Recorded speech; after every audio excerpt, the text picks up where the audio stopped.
Good evening, everyone. I hereby call to order the action session for the Board of School Commissioners for Thursday, June 24th. Would you please join us and stand as we stand and recite the Pledge of Allegiance?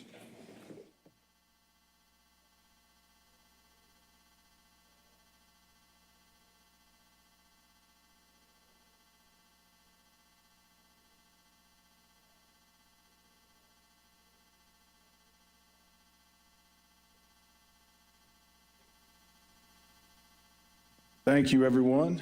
Before we get started, I'm excited to once again announce, we also were able to announce this Tuesday evening, that we now have language translation services available for those here in person this evening.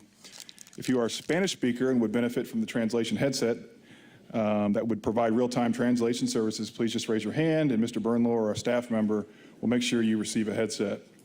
This is important to the board as our community, this is important to this board and our community, as well as our members of our board, our administration and staff going forward as well. So I should stop talking.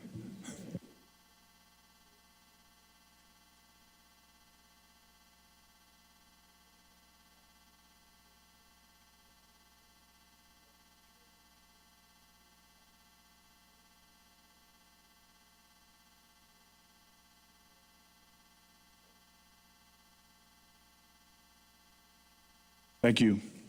Mr. Burnlow, will you please call the roll this evening? Commissioner Allen. Present.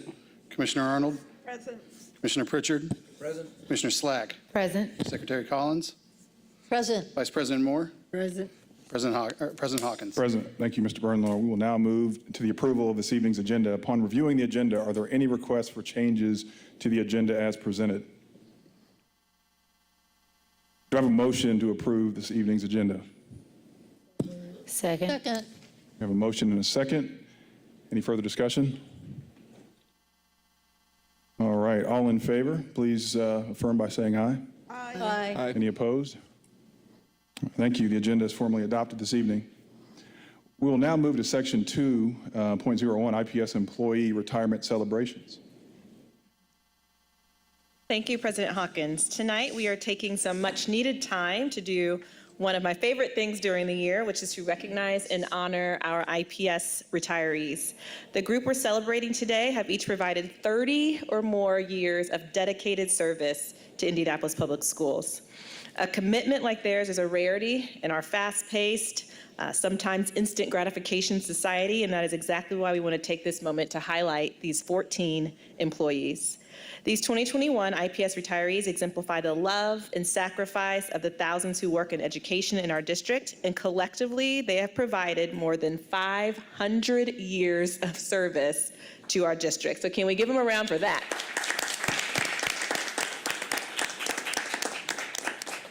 We are privileged to have some of these great folks with us today, and while we'll acknowledge all of the retirees for their service, for those who are here today, when I say your name, please do come stand up front so that you can be recognized.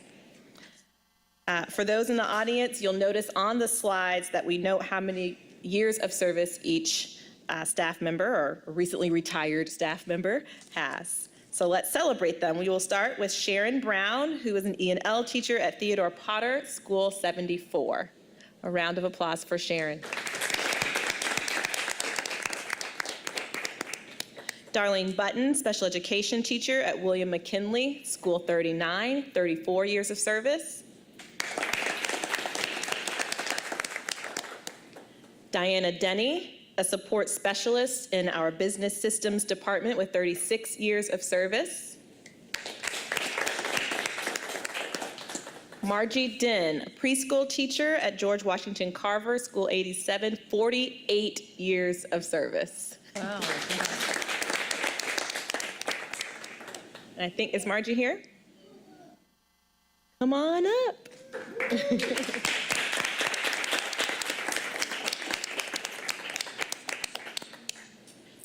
Teresa Dodds, a teacher, elementary teacher at Anna Brockhausen School 88, 37 years of service.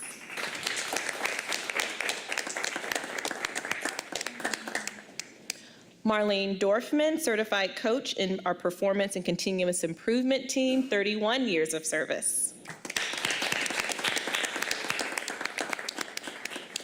Toby Elmore, a teacher at Arsenal Technical High School, 32 years of service.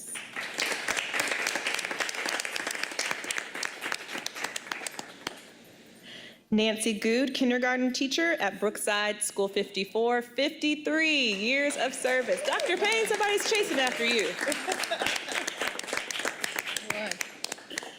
Kristen Hancock, elementary teacher at George Washington Carver School 87, 34 years of service. Edgar Harrison, the head custodian at Theodore Potter School 74, 33 years of service. Karen Johnson, elementary teacher at Floro Torrance School 35 years of service.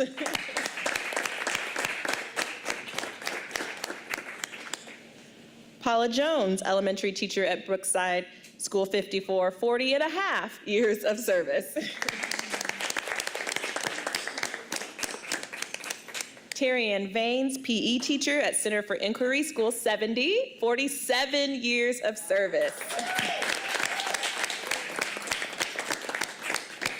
And Teresa Watson, administrative assistant for our ROTC team, 45 years of service.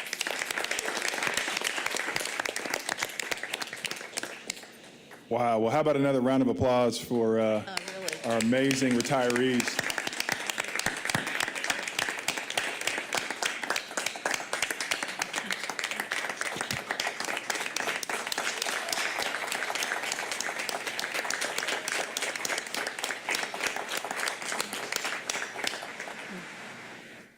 All right, well, Superintendent Johnson and fellow commissioners, many of these employees have provided 30 plus, 40 plus, or even 50 plus years of dedicated service to our districts and students and families, so thank you again.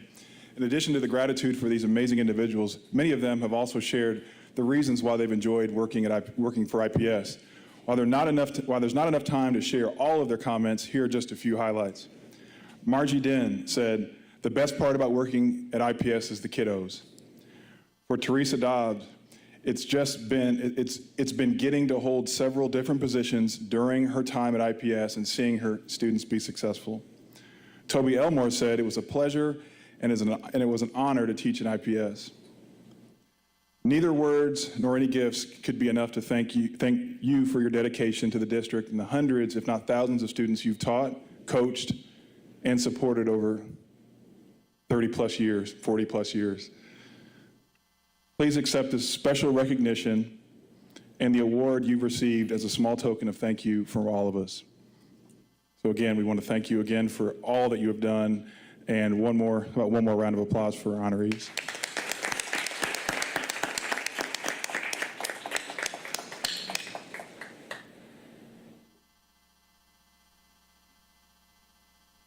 Okay.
Mask on, mask off, I'm not sure. Yeah. All right. Well, we will move to section 3, opening comments. Do any commissioners have any open comments or remarks that they'd like to make this before we begin the official meeting proceedings? Commissioner Allen. Thank you, President Hawkins, Superintendent Johnson, my fellow commissioners, staff, and the community. Back in March, I spoke about the recommendations we received from several parents of color in IPS. I asked all of us to ensure we review these requests and consider this important feedback and how we can make our district more just and equitable. I'm proud to see us vote tonight on board goals that take into account this parent feedback. The goals that we'll consider on math and ELA proficiency for our Black and brown students reflect what we heard from parents. Be bold, be specific, and focus on closing the opportunity gap. I want to thank the parents for continuing to advocate and being critical friends of IPS. And I want to thank my fellow board members for all their tough and thoughtful decision and discussion that resulted in these goals. To Mr. Burnlow, Superintendent Johnson, and your executive leadership team, I do not envy you. For all the parents who have spoken at our board meetings and sent us numerous emails, please know that we will continue to consider and act on your ideas. Tonight, as we hear the one-year status update on the IPS racial equity policy, I ask my fellow board members to consider adding this policy a section specifically on language justice. I've been moved and inspired by the Spanish-speaking families who have told their stories of being unable to communicate effectively with our school staff.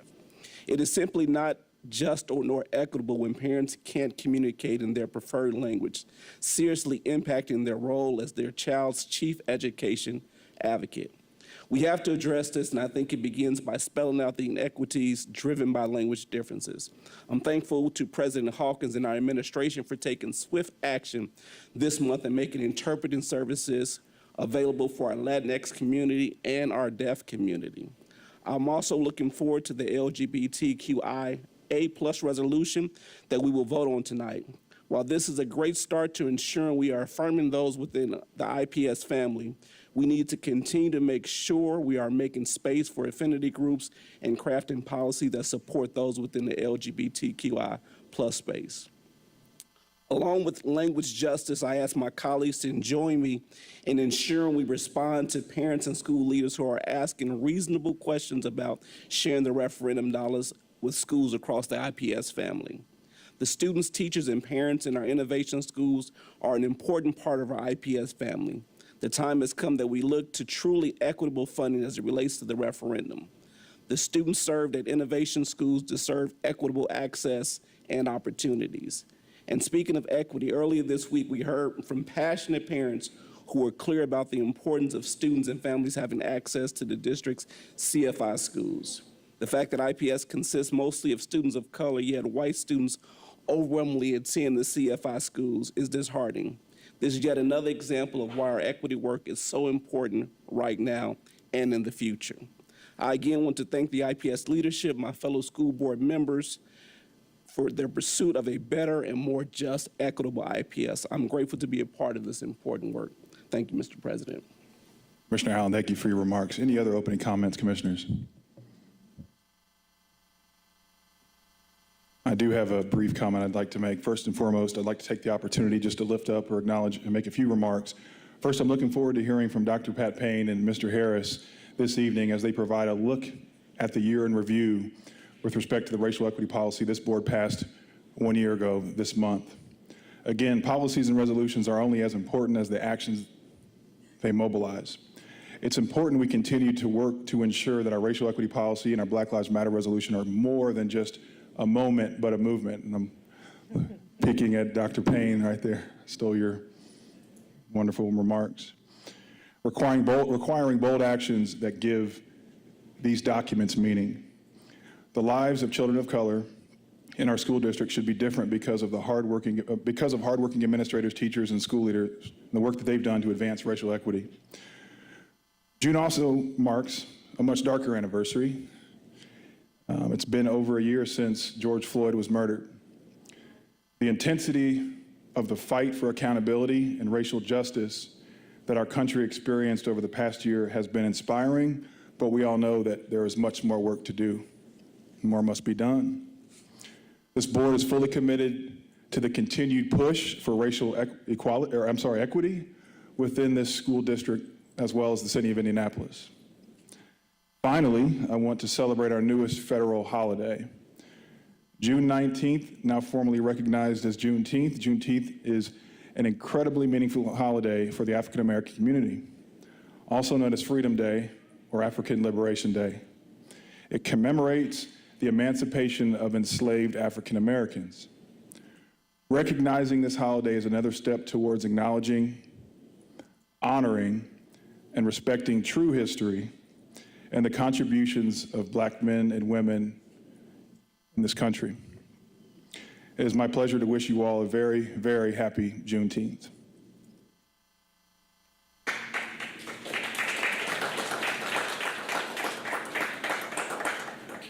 So we will move, if there aren't any other opening remarks, we'll move to section 302, public comment. In order to minimize risk of exposure for members of the public sharing the same microphone and at the podium, we will continue to receive public comment through our online portal. We will also, again, be accepting in-person public comment this evening. Please note that if you wish to provide public comment in person in future months, you will need to register on our website to attend and speak. The written public comment portal was activated on Friday, May 28th. I guess it's not May 28th, right? And remained open until 4 p.m. today. It's past Friday. At this time, we have 4 written submissions, which are posted in Board Docs, item 3.02, and are available for review by the media and the public.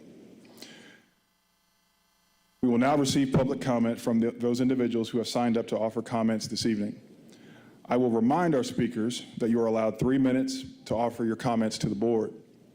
A timer will start when you begin, and I ask that you briefly conclude your remarks when you hear the timer go off.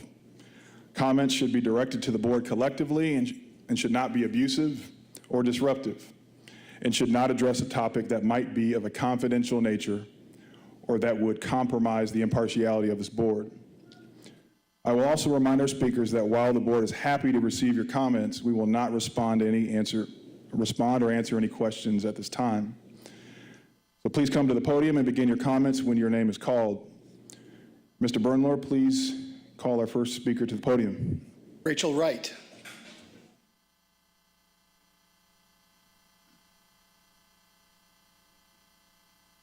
Raquel Wright.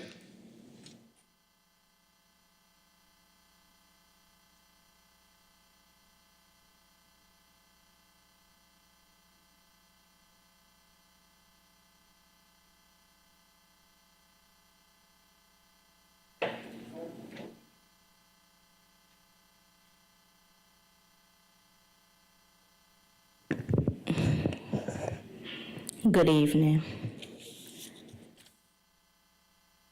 My name is Raquel Wright, and I am the guardian of 4 IPS students, 2 biological daughters and 2 goddaughters, Miora, Mazira, Kimani, and Kyra. I currently serve as the youth pastor for my local community church. I aspire to soon start my own ministry, which will entail a youth center and revival center. My purpose is to help individuals get back acquainted with higher moral state of excellence and realize their true purpose. I'm here today to support the youth of our city and to advocate for their rights to equitable treatment in the IPS system as we partner together to help build strong men and women of tomorrow. As we face unprecedented times of hardship, I trust that the leaders in our school district are doing their best to maintain our IPS families. But we would be amiss to ignore that there are still gaps and much more work ahead of us. For instance, the school to prison pipeline needs to be addressed. Discipline is more than punishment. There's an order to it. Preserving our children is priority over penalizing them. Sustaining them over sentencing them, and restoring them over refusing them equal opportunities. We need to put emphasis on encouraging and maximizing their full potential rather than prioritizing the use of extreme measures to address poor behaviors. Extreme measures and force should be the absolute last resort. Discipline needs to be balanced. Not only does it entail punishment, but also requires empathy, patience, stress management, and teaching of conflict resolution, etc. I want the leaders of this district to prioritize developing programs that help implement positive models of behavior for students. Training in behavioral skills is what we need. Root causes to unseemly behaviors need to be our focus if we are to properly address them. Our kids need to understand the cause and effect of what they say and do, and we should be their models on the front line. Secondly, the use of referendum dollars must be maximized. We should be prioritizing the youth who are in most need and include schools of all types in the IPS family. Where our heart is where we invest our treasures. And where we invest referendum dollars is a reflection of where our priorities lie as a community. We don't throw away opportunities for our finances to grow, so why throw away opportunities to grow our youth who are much more valuable than money? It is time to make investments that contribute to building and preserving this generation for the future. In all, we need to cultivate healthy relationships with our youth, so we as adults and caretakers can offer them proper guidance, protection, and correction. We want to safeguard, help, and contend for their future. These kids are going to the grave before they can even discover who they are and execute their purpose. Addressing key needs for our youth will help bring clarity and push successful outcomes. We've come to break the mold in order for us to save lives. Frederick Douglass said it like this: "It's easier to build strong children than to repair broken men." As district leaders, I hope you'll be diligent and boldly strive for our children's benefit to have a just and equitable education, because it matters for the futures of IPS children.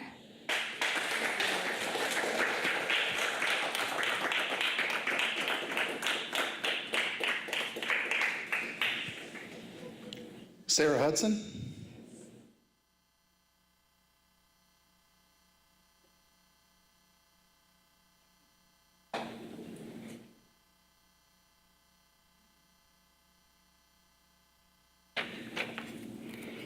Can I take my mask off? Hello, Superintendent Johnson. It's great to meet you, see you in person after all your videos online.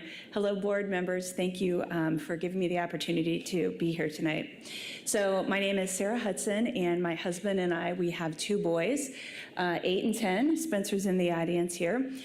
We go to CFI 70. I'm going to speak fast. And we are part of the racial equity group that came here on Tuesday, and that our principal, Chris Collier, who's in the audience, introduced to you on Tuesday. And along with Brandy and Damon and Amy, who also spoke on Tuesday, I'd like to add my voice to tell you that I'm here also in favor of removing the proximity boundaries at School 70. And so I'd like to tell you actually how we ended up at School 70. So about 10 years ago, when my oldest was ready for kindergarten, we started looking. I live at, my husband and I, we live at 40th and Central. And so we looked at the schools that were in our area, and we knew from the get-go that we wanted a diverse school. We also preferred a public school because we knew that public schools would be, here in Indianapolis, would be a more diverse school. So as we looked at our list of options, there was School 43, School 84, Butler Lab had just opened, School 91, and we also did consider Orchard and St. Joan of Arc, which is right up the street from us. I looked at the IDOA's website and found that 84 was one of the highest ranked schools in the district and the state. So we went and visited, and at that point I thought, well, hey, if there's great free public school, I'm going to remove Orchard and St. Joan of Arc from our list, although we toured there and they were great schools. We've got a great free option for us. So we toured 84 and discovered that due to there being only 2 kindergarten classes and proximity and sibling preference, that but there was going to be no chance that we could get in there. In fact, I had parents tell me, don't even bother applying there. You're never going to get in. So we looked at, so I went down to 27, and at 27, I was told that I couldn't even apply to 27 because 84 was my school. So I looked at 43, and at that time, 43 had a lot of transition of different principals, and we ruled that out. It didn't seem to be a place that had a sustained learning environment. It hadn't stabilized yet, so we removed 43. We looked at School 91, we looked at Butler, but those teaching methodologies didn't really suit our kids. So about that time, we learned that 70 was opening, the principal from 84 was coming to 70, and that's what sold us. We applied, we accepted, we got in. I'm going to go fast here.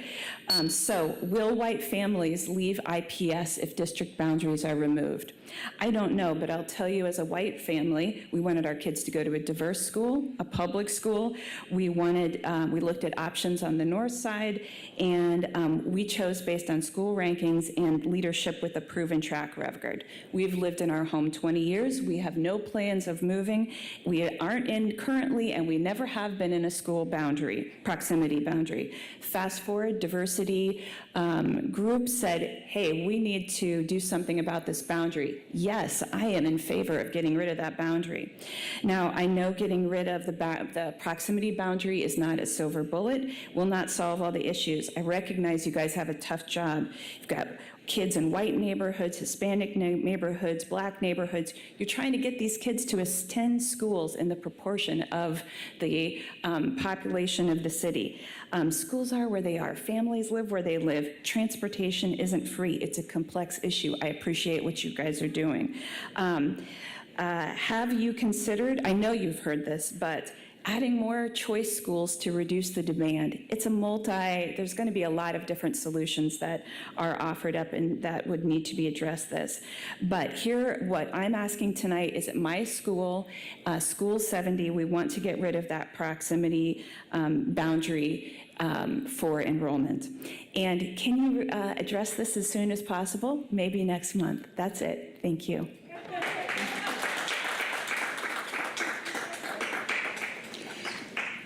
Jamie Farner.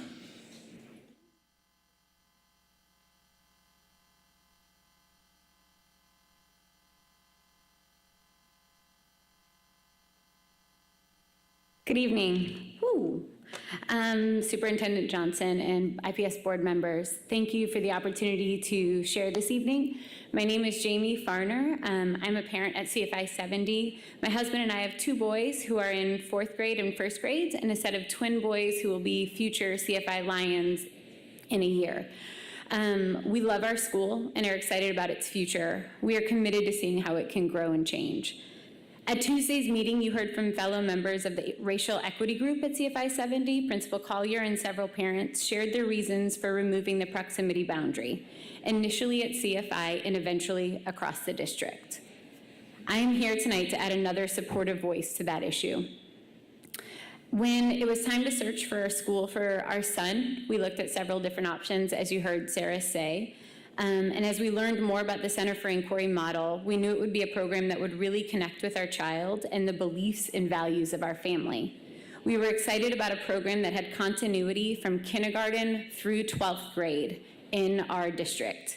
We filled out the forms, crossed our fingers. Our address does not provide us with proximity to any of the magnet schools.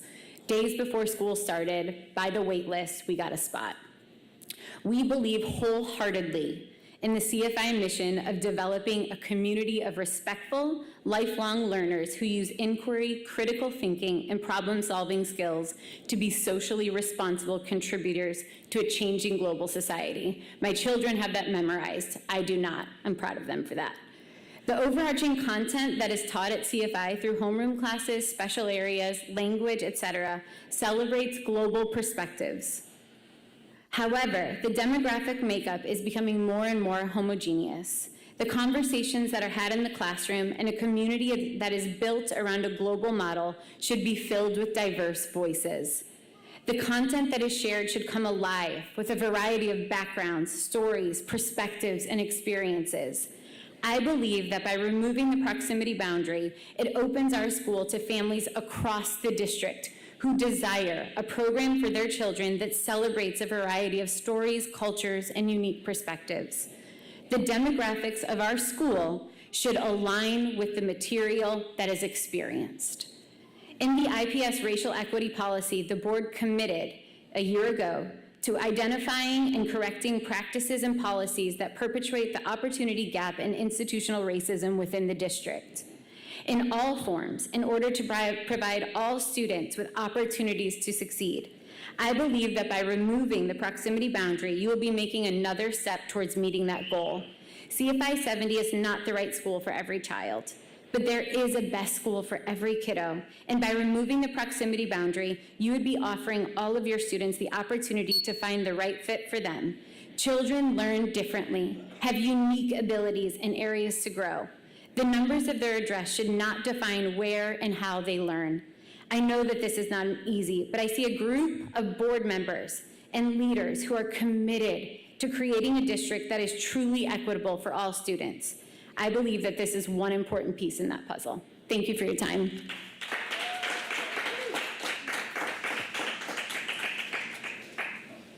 Triana Thomas.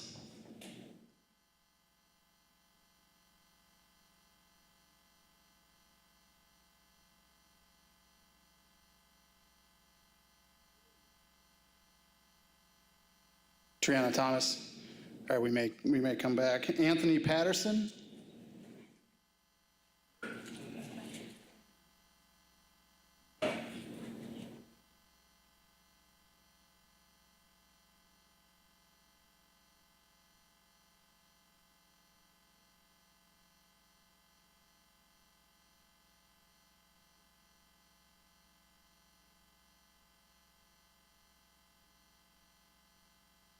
Hello, everyone. My name is Anthony Patterson, and I am an Indianapolis resident and teacher. Day in and day out, I serve in the Martindale-Brightwood community area at Julian D. Coleman IPS School 110, but you may know it as KIPP. Now, I've taught at KIPP, I've taught at Arsenal Tech, and I've taught at Pike High School.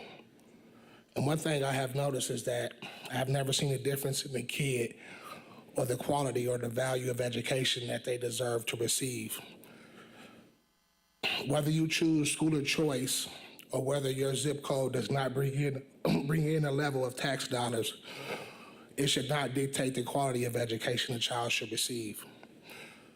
In 2018, there was a referendum where schools like KIPP will receive the equal amount of money as such as any other IPS school.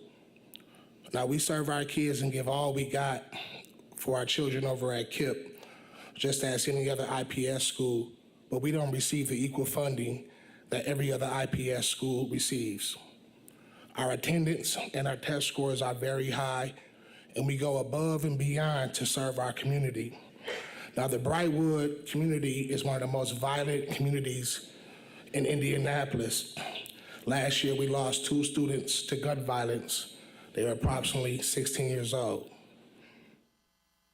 That by itself tells the fact that those students in that area should be given the same attention, same respect and quality of education and funding as any other school in Marion County or Indianapolis for that fact.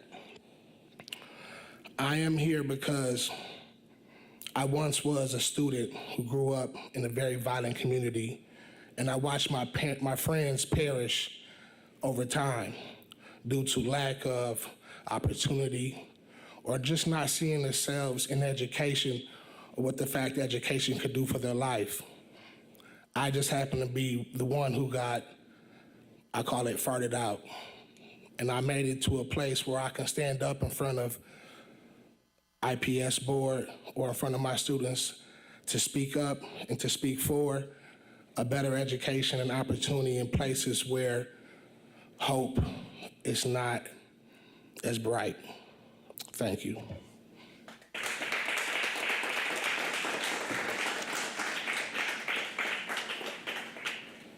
Irma Perdama.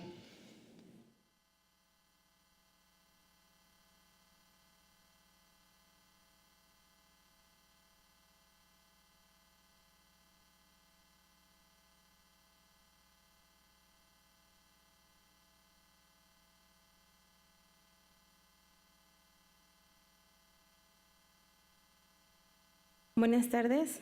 Mi nombre es Irma Perdama. Yo tengo una niña en la escuela 105 y próximamente mi niño iniciará su carrera escolar en la escuela Promise Prep. Recientemente, o la semana pasada, estuve en el Town Hall. Agradezco muchísimo que estén escuchando nuestras sugerencias.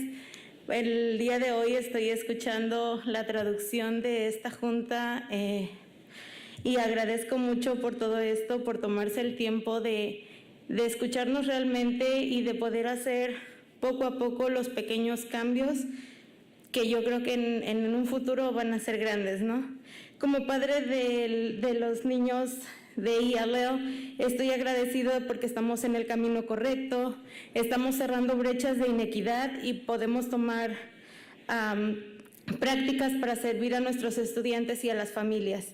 Me presento o represento a tantas voces y tantas familias porque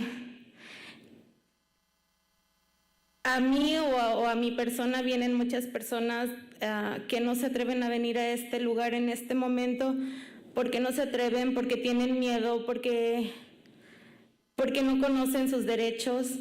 Entonces, yo me siento muy orgullosa de representar a mi comunidad y aún así hacerles saber todo lo que estamos pereciendo. De la misma forma, las familias no hablan como deberían o no se expresan sus sentires, sus preocupaciones por sus estudiantes, porque tienen miedo a que haya represalias hacia sus estudiantes de cualquier tipo, ¿no? Estamos viendo mucho el acoso, la violencia. Son tantas cosas que los niños que no hablan inglés o que tienen el inglés como segundo idioma no pueden decir por temor a que sean afectados en su entorno escolar. Creo que yo hablo desde el fondo de mi corazón. Hay muchas personas que no tienen no digo la capacidad porque sí la tienen, pero no tienen las agallas de venir y decir lo que están sintiendo por miedo a que se les afecte a sus niños en la escuela, por miedo a esto, a imponerse o ponerse frente a personas tan importantes como ustedes. Pero creo yo que si queremos atacar un problema, tenemos que ir de frente y nunca evadirlo. Por eso estoy aquí y les agradezco mucho. Gracias.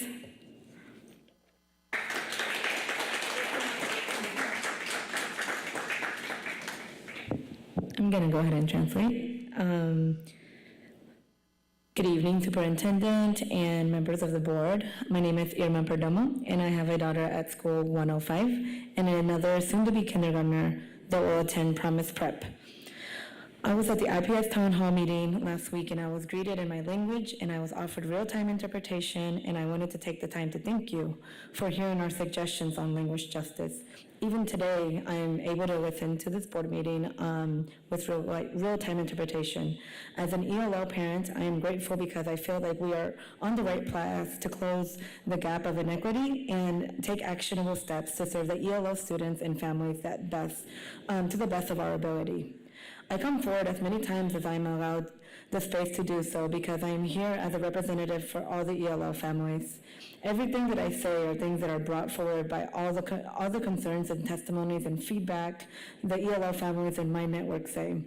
I know it will take time to get more ELL families coming forward and speaking at this podium or at the town hall because we need to continue the focus on building that welcoming environment where we bridge that trust between ELL families and IPS. Unfortunately, ELL families do not know their rights when it comes to education, bullying, resources, and are afraid they may say something that will negatively affect the everyday education of their students. We need a focus on partners that already have programs that have natural helpers or that are building parent leaders. These organizations have parent leaders that will help ELL families every step of the way to understand how to navigate the education system. A group of ELL parents, including myself, sent a letter recently about language justice, who are committed on working tirelessly on creating an impact. We thank you, and we are eager to see what more we can do together. Thank you.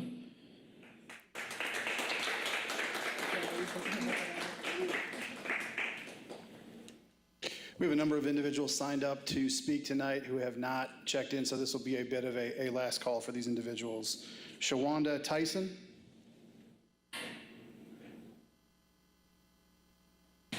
Lena Dickerson.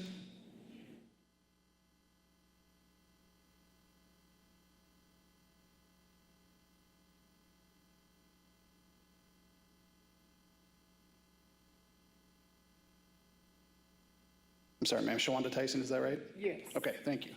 Hey, everybody. Good evening, Superintendent Johnson and IPS Board Commissioners.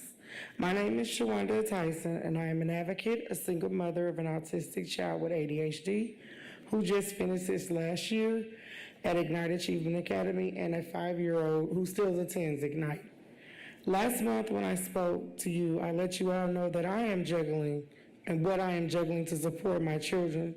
So you know that I made it a priority to be here to talk to you guys.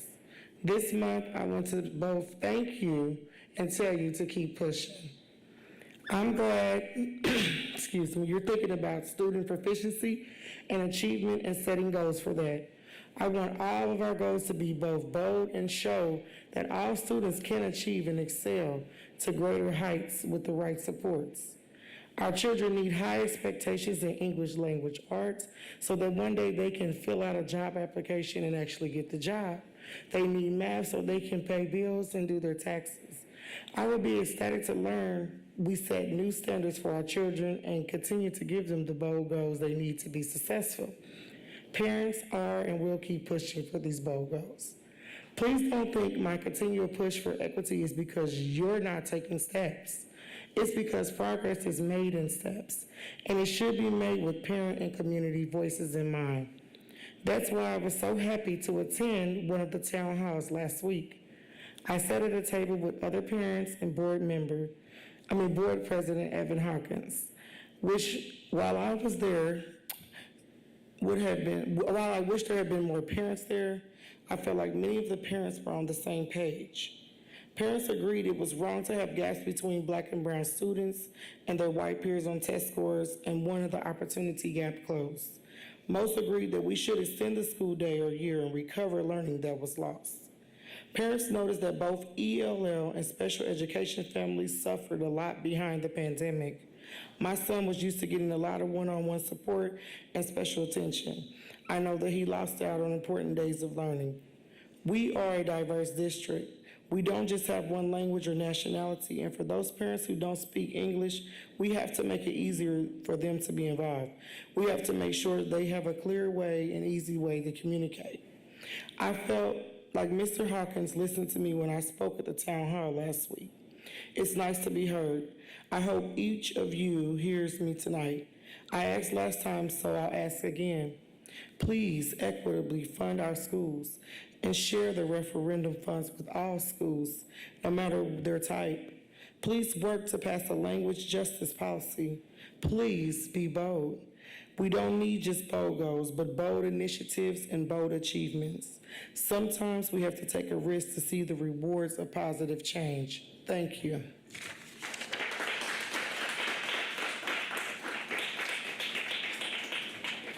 Lena Dickerson.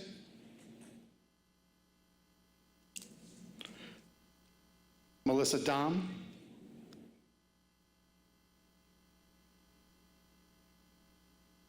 Omobola Afalayan.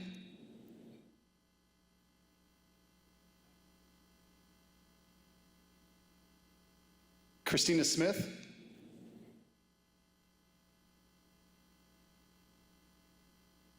Deandra Yates. Amanda Boyd. Shalon Bobo, excuse me.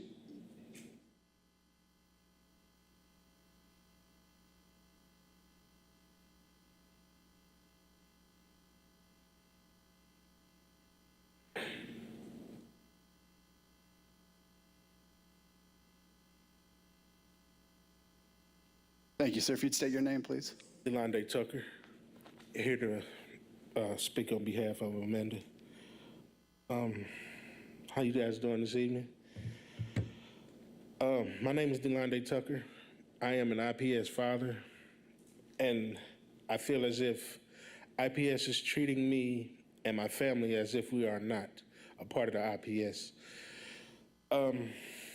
My kids attend El Dante on the southeast side.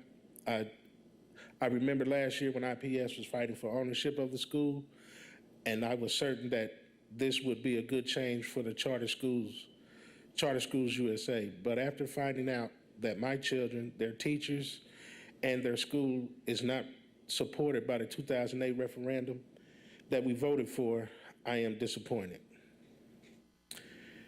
My children are told they are a part of IPS family, but their school is funded like an outsider. This is not fair to my kids, and it's not fair to the teaching staff that serves their community. IPS should and needs to share the 2018 tax referendum dollars fairly with my children's school and every other school like it. Thank you.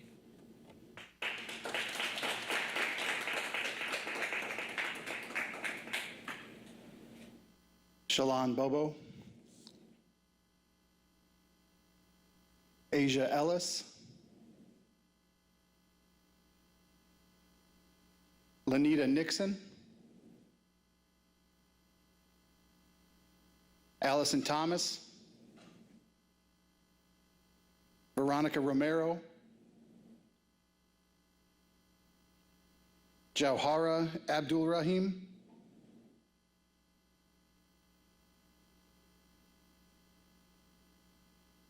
Alexander Nayarinda.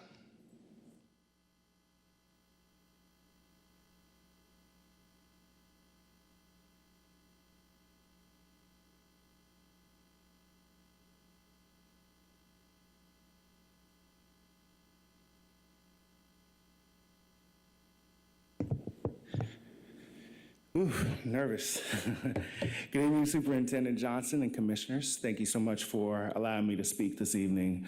I'm also a CFI 70 parent, and I appreciate the education that my son receives.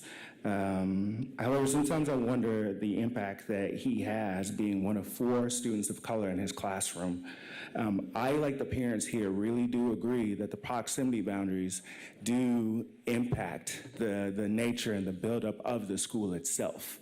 I remember when I first enrolled, when I first went on Enroll Indy, just the nerves that were rolling through my body because I wanted to get into that school. We were not in the proximity zone, so the shot of us getting into that school was unnerving. I was one of the parents that had the wherewithal and had the knowledge to understand that you need to go and enroll Indy and do the tours and do the research on your school to find out which school works best for your child. Many parents are not like me. Many parents are not like a lot of the parents in this room. They don't have the information, they don't have the opportunity. And what they find themselves doing is sending their kids to schools like School 48, which is an innovation school, a school that does not receive any referendum funding, a school that serves lower economic status, students of lower economic status, a student that serves a lot of kids that look like my son. I'm here to speak to you about 2 things. The first thing being the proximity boundary. Proximity boundary, the school, if you look at the CFI schools, they are all up and down Central Avenue in neighborhoods that are predominantly white. To live within a half a mile of those schools, you have to pay a pretty penny. So that is, again, like my brother Damon said the other day, that is a form of segregation. Whether it's racial segregation or class segregation, that is a form of segregation. We find ourselves in this area where our students that live in Black and brown communities do not have the full support of IPS. We voted for this referendum in 2018. I voted for the referendum in 2018. At the time, my son was going to Lawrence Township Schools, and I pulled him from there to send him to an IPS school. I had the information, I was able to research, and I was able to place him into a school that I believe in. There are many families that don't do that. There are many families that don't have the opportunity, and now we're putting them in schools that are not supported and that are fully Black. We need to change this. I understand that your job is difficult. I understand that there are many challenges. I understand that there are many difficult decisions that you have to make. But I do believe that you all have the heart and truly believe in this district to make this the best district within the city, and not only the city, the state, but that starts with supporting every single IPS student. Thank you.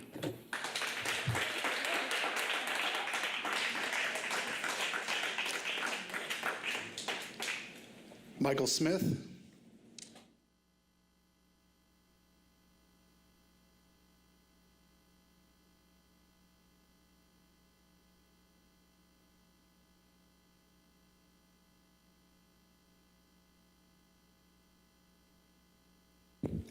Good evening, Superintendent Johnson and IPS board members. It's nice to meet you all. My name is Michael Smith, and I attended IPS in kindergarten through 3rd grade. I am here today because even though I am not an IPS student now, and even though I graduated high school as a member of this community, it's important to me that this district becomes more just and equitable. I want you to know that I support and hope you act on the vision of parents submitted to you in March. It may seem strange for someone like me to take the time to be here when I don't have a kid in this district, but I fully believe we have to come together as one community to solve racial inequity, because what happens to kids inside schools make its ways outside schools. Just like what happens to kids outside of schools doesn't stay outside just because the bell rings and class starts. I remember having a principal threaten to throw a book at me in elementary school, and I don't understand why she had that against me or why she had such harsh reactions to a minor incident. I remember being in middle school and doing just enough work to get by. I didn't feel like the academics would help me in real life. Then I remember falling in with the wrong crowd when I was in middle school to high school, but not having counselors to help me deal with my emotions.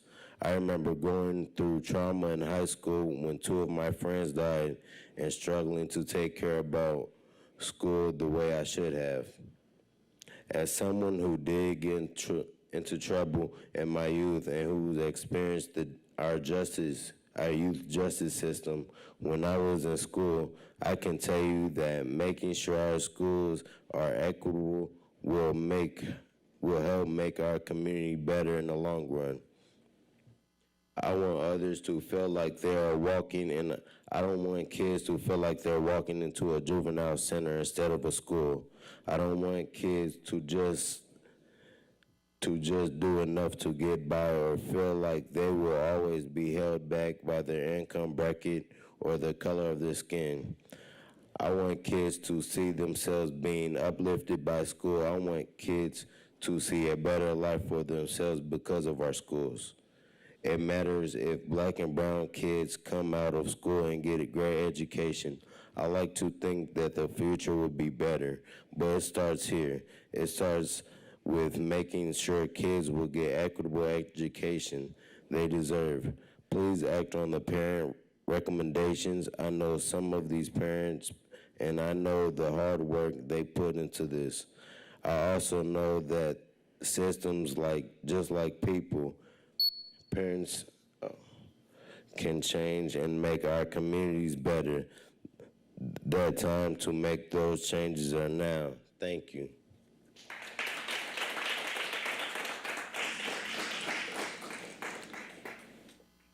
Edlin Cooper.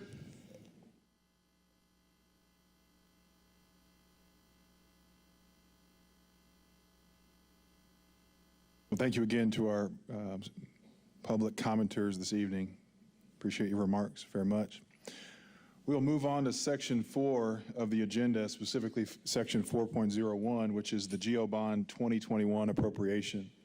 The purpose of this hearing is to authorize additional appropriations and authorize the issuance of bonds for the purpose of supporting the projects that this body approved last month. After a presentation by the administration and its advisors, there will be an opportunity for the public to make comments about the project. If anyone is signed up to speak specifically on the topic of general obligation bond hearing, we will again ask that each person limit their comments to 3 minutes, and that the topic be limited to the proposed project under consideration. The notice of this hearing was published as legally required on June 11th. At this time, I will ask Mr. Bernlohr to explain the purpose of this hearing. As the commissioners will recall, this body approved 3 separate and distinct projects last month. First was the renovation of and improvements to school facilities, including the purchase of technology and equipment. Again, that was the technology project. The renovation of and improvements to school facilities, including maintenance improvements, lighting improvements, and roofing improvements. That, again, was the maintenance project. And then separate and distinct renovations of and improvements to the Phelan Leadership Academy at Lewis B. Russell Jr. Elementary School and Francis W. Parker Montessori School. That was the Phelan and Parker project. Tonight, the board will be asked to approve specific appropriations for the purposes of funding these projects. That will be the first resolution you'll be asked to consider. If the appropriation is authorized, the second resolution will authorize the issuance of bonds for the purpose of funding these projects. Thank you, Mr. Bernlohr. We will now hear from IPS Chief Financial Officer Weston Young about why the additional capital is needed, how it will be raised, and the process and timeline for doing so. Mr. Young. Good evening, Commissioners. Andrew Bernlohr provided a summary of last month's discussion. I could go back to slides 2 through 7 if needed, but I want to just jump to what we're asking you to do. So an additional appropriation process is a budgetary process. It's a statutory process we do to have authorization to spend dollars. Those dollars are the funds that we will receive through the issuance of bonds. And so just taking you through the process, we advertised that notice 10 days prior to this hearing. We're holding that hearing. Once that additional appropriation resolution is approved, we're able to then pass that along to the DLGF for them to confirm that the legal process was completed in order to spend those proceeds. So again, we're looking for an approval for the $16.725 million of bonds, and that's what the resolution is on the table tonight. Any questions? Any questions for Mr. Young?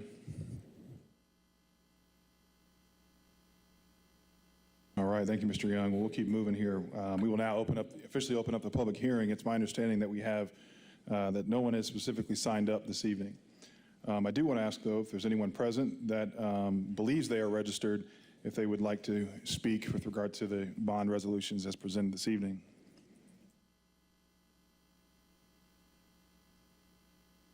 All right, well, we do appreciate everyone's time and attention with regard to the projects and as we continue to improve Indianapolis Public Schools. So please note that this is just the first step in the legal process. The board will continue to work with the administration and its professionals to look for efficiencies to conserve tax dollars while meeting our educational needs.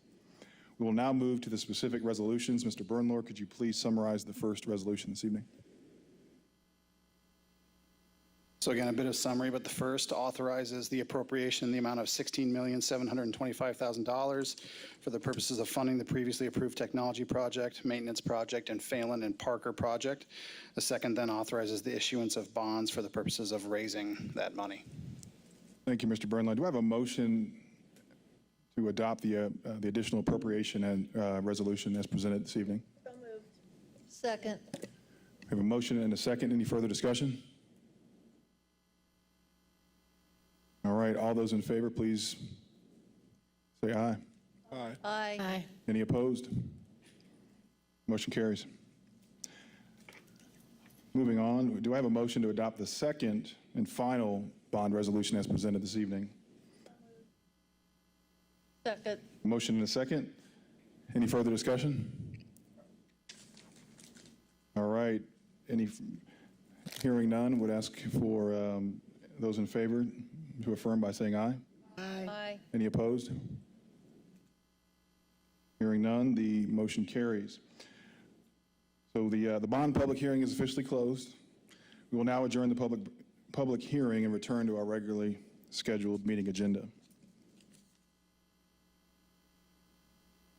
So moving on to section 5 of the agenda, the consent agenda.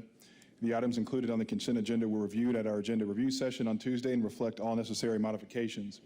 Are there any requests to remove any of the items as presented this evening as part of the consent agenda? Commissioner Slack. I don't have a removal, but I do have a question. As far as resignations, for classified and personnel. Is that typical numbers that we seen right there with 38 and 31? I believe so, but Mindy Schlegel is on the line and can affirm that. Mindy, if you heard the question, is the resignations we see for certified and classified, if those are typical, and I believe that they are. They are, yes. We're at the exact same spot we were last year. And then the terminations for 19 people, is that on par? Are we going to rehire those 19 people, or?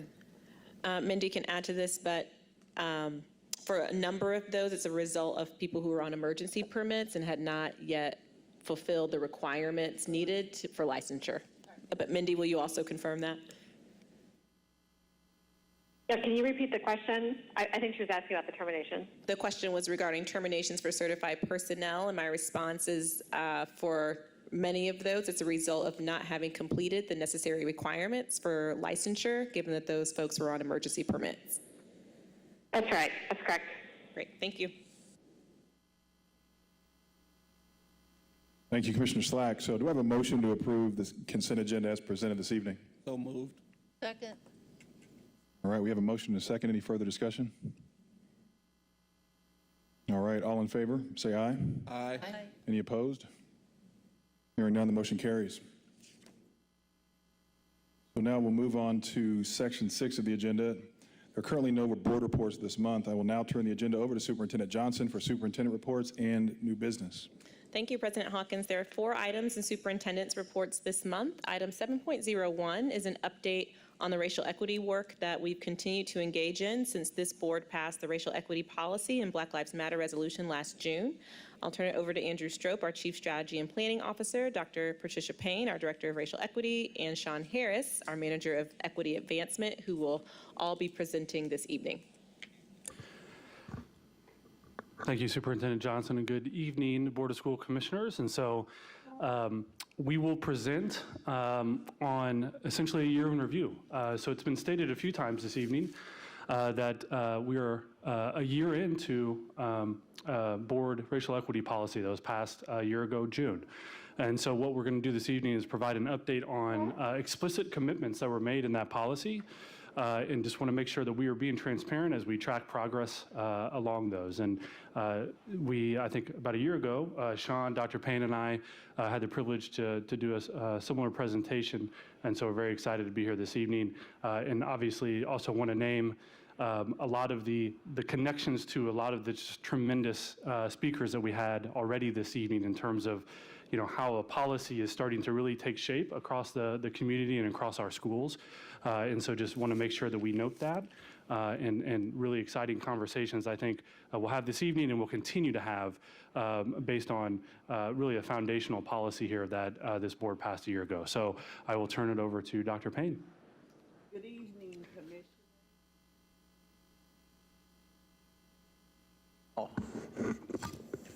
Okay, I'll start again. Good evening, Commissioners, Superintendent Johnson, and Andrew. So nice to be in front of you again this evening. Yes, there's that same old dead fish picture up there. The fish are still floating belly up. The systems are still working to make sure that our children and our families, Black and brown in particular, remain at the bottom.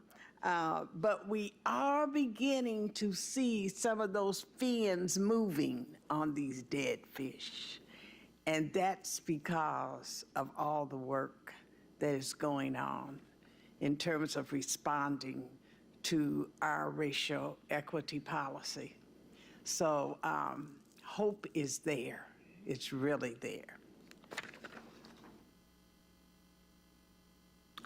Our core values, racial equity, and we are not talking about critical race theory. We're talking about building diverse, inclusive, equitable, anti-racist classrooms. You're either a racist or you're an anti-racist. There is no in between. So we are deploying our resources to ensure students and team members get the opportunities they need to succeed. And we're talking about Black and brown students, we're talking about LGBTQ, we're talking about Asian, Pacific Islander, Latinx, white students, we're talking about indigenous students, we're talking about language justice, we're talking about equity. That is exactly what we're talking about. Our strategic priority to promote racial equity and to continue to strengthen and expand our work and eliminate opportunity gaps that align policies and talent decisions to IPS, our IPS anti-racism agenda. Okay. Our vision remains the same, only it's gotten even stronger. An IPS community where student outcomes cannot be predicted by race or ethnicity. We still find it really strange that you are able to know who's going to be at the bottom before the test is even given. It's not just strange, it's been normalized. And so you still hear people saying, well, that's the way it's always been. But our voice is saying that's not the way it's always going to be in this school district. Our mission is to lead a collaboration of community members who will partner with IPS to improve outcomes for all students by eliminating racial disproportionality and disparity. And as you know, commissioners and superintendent, we always invite community partners to join us in our racial equity training. Some of those community partners are the Indianapolis Symphony Orchestra has been through our 2-day training. Newfields sends their board of directors and governors to our training. Community East, the Indianapolis Public Library, Kite Realty, CICF, Teach for America, the Peace Learning Center in Indianapolis, as well as the Peace Center in Philadelphia. Colgate-Palmolive in Philadelphia, IUPUI, Noblesville Community Schools, Brownsburg Community Schools, Arts Council, the Mind Trust sends all their new employees, Local Initiatives Support Corporation, ISTA, the Anderson Community Schools, and we just added Indigo. So we are very, very proud of that. Of course, they do not come free. They have to pay us. Our partnership with REI, the Racial Equity Institute, started in 2015. We started with 12 schools. Then we went to 29 schools. Now everybody who touches the life of an IPS child goes through this training, thanks to our superintendent, thanks to you.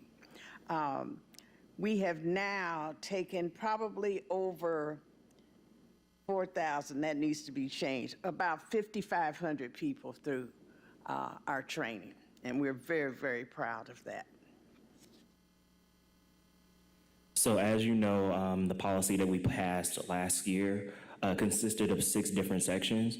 This evening, we're going to be focusing on the commitments and actions portion and just provide a progress update of where we are with the commitments and actions that we stated in the policy. And this particular slide serves as like a key. So as we go through the different commitments that we stated in the policy, you'll see which work streams and milestones are ongoing, new, and future initiatives that we're going to be starting next school year. All right, so Sean and I are going to walk through some of these. Obviously, there's a lot of words on the slides, so we're not going to touch on every single one, but they're there for you to read. And of course, we're happy to answer questions at the end on any of the commitments and any of the progress that has been made. And so what we did here is all the commitments on the left-hand side of the column there are directly from the board policy. 1619 that was passed last June.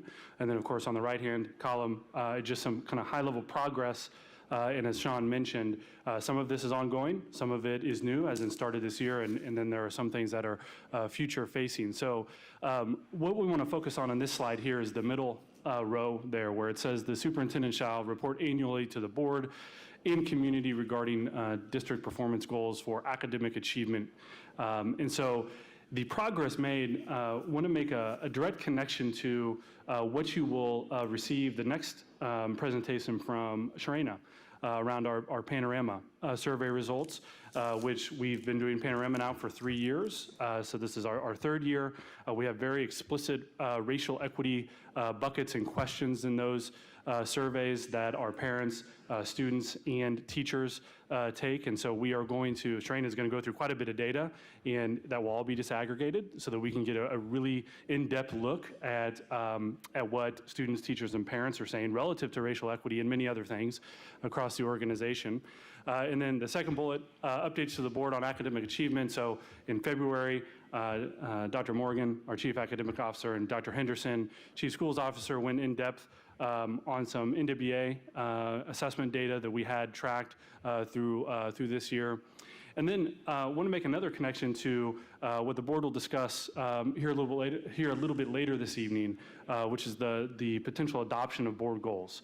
And so that is really, really vital because aligned with that is a reporting calendar that we will commit to bringing both the board goals, which there are some goals that relate explicitly to students of color and disaggregated data.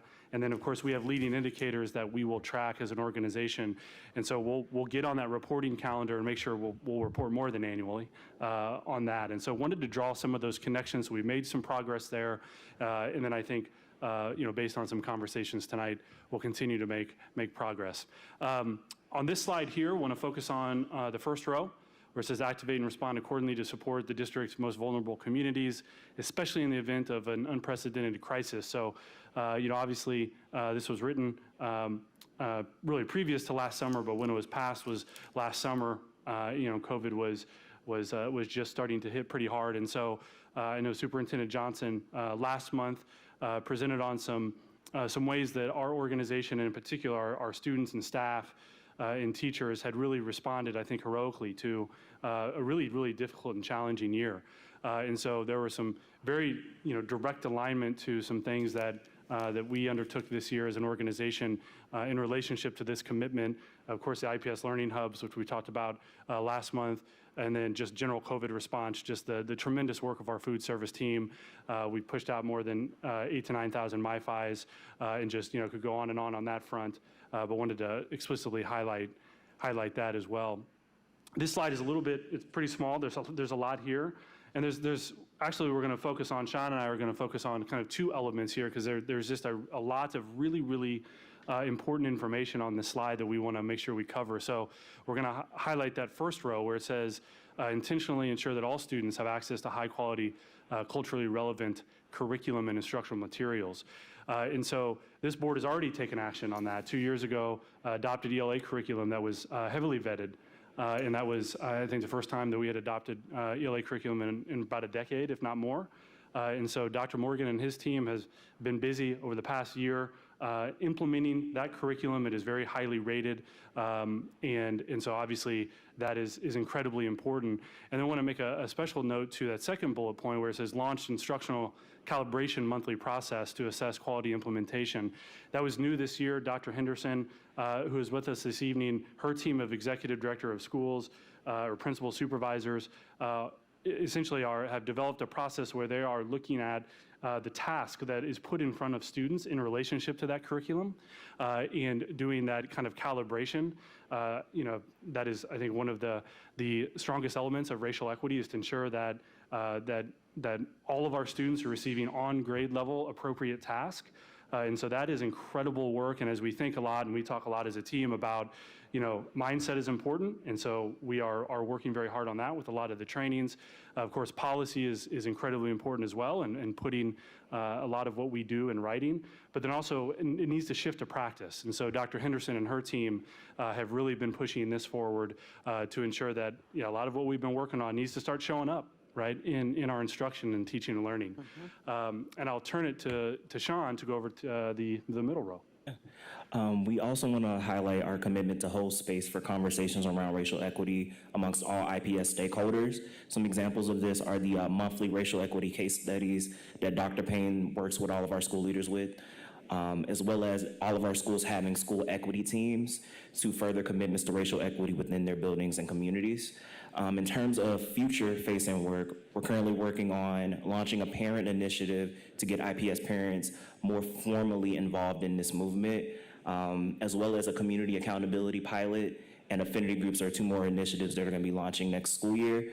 We're really excited about affinity groups. We're going to be offering 12 initial options, and registration for those groups launched about 2 weeks ago, and I just checked the registration. We already have 200 IPS staff members signed up, and we anticipate that number to grow.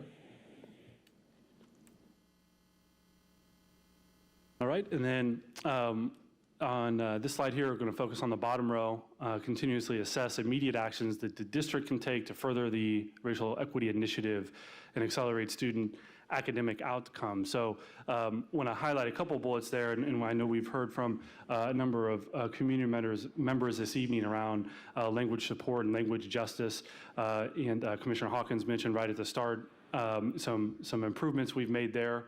In terms of language translation services here at board meetings, for example. So I know there's a lot of work to do still there, but that is absolutely aligned to our racial equity policy here.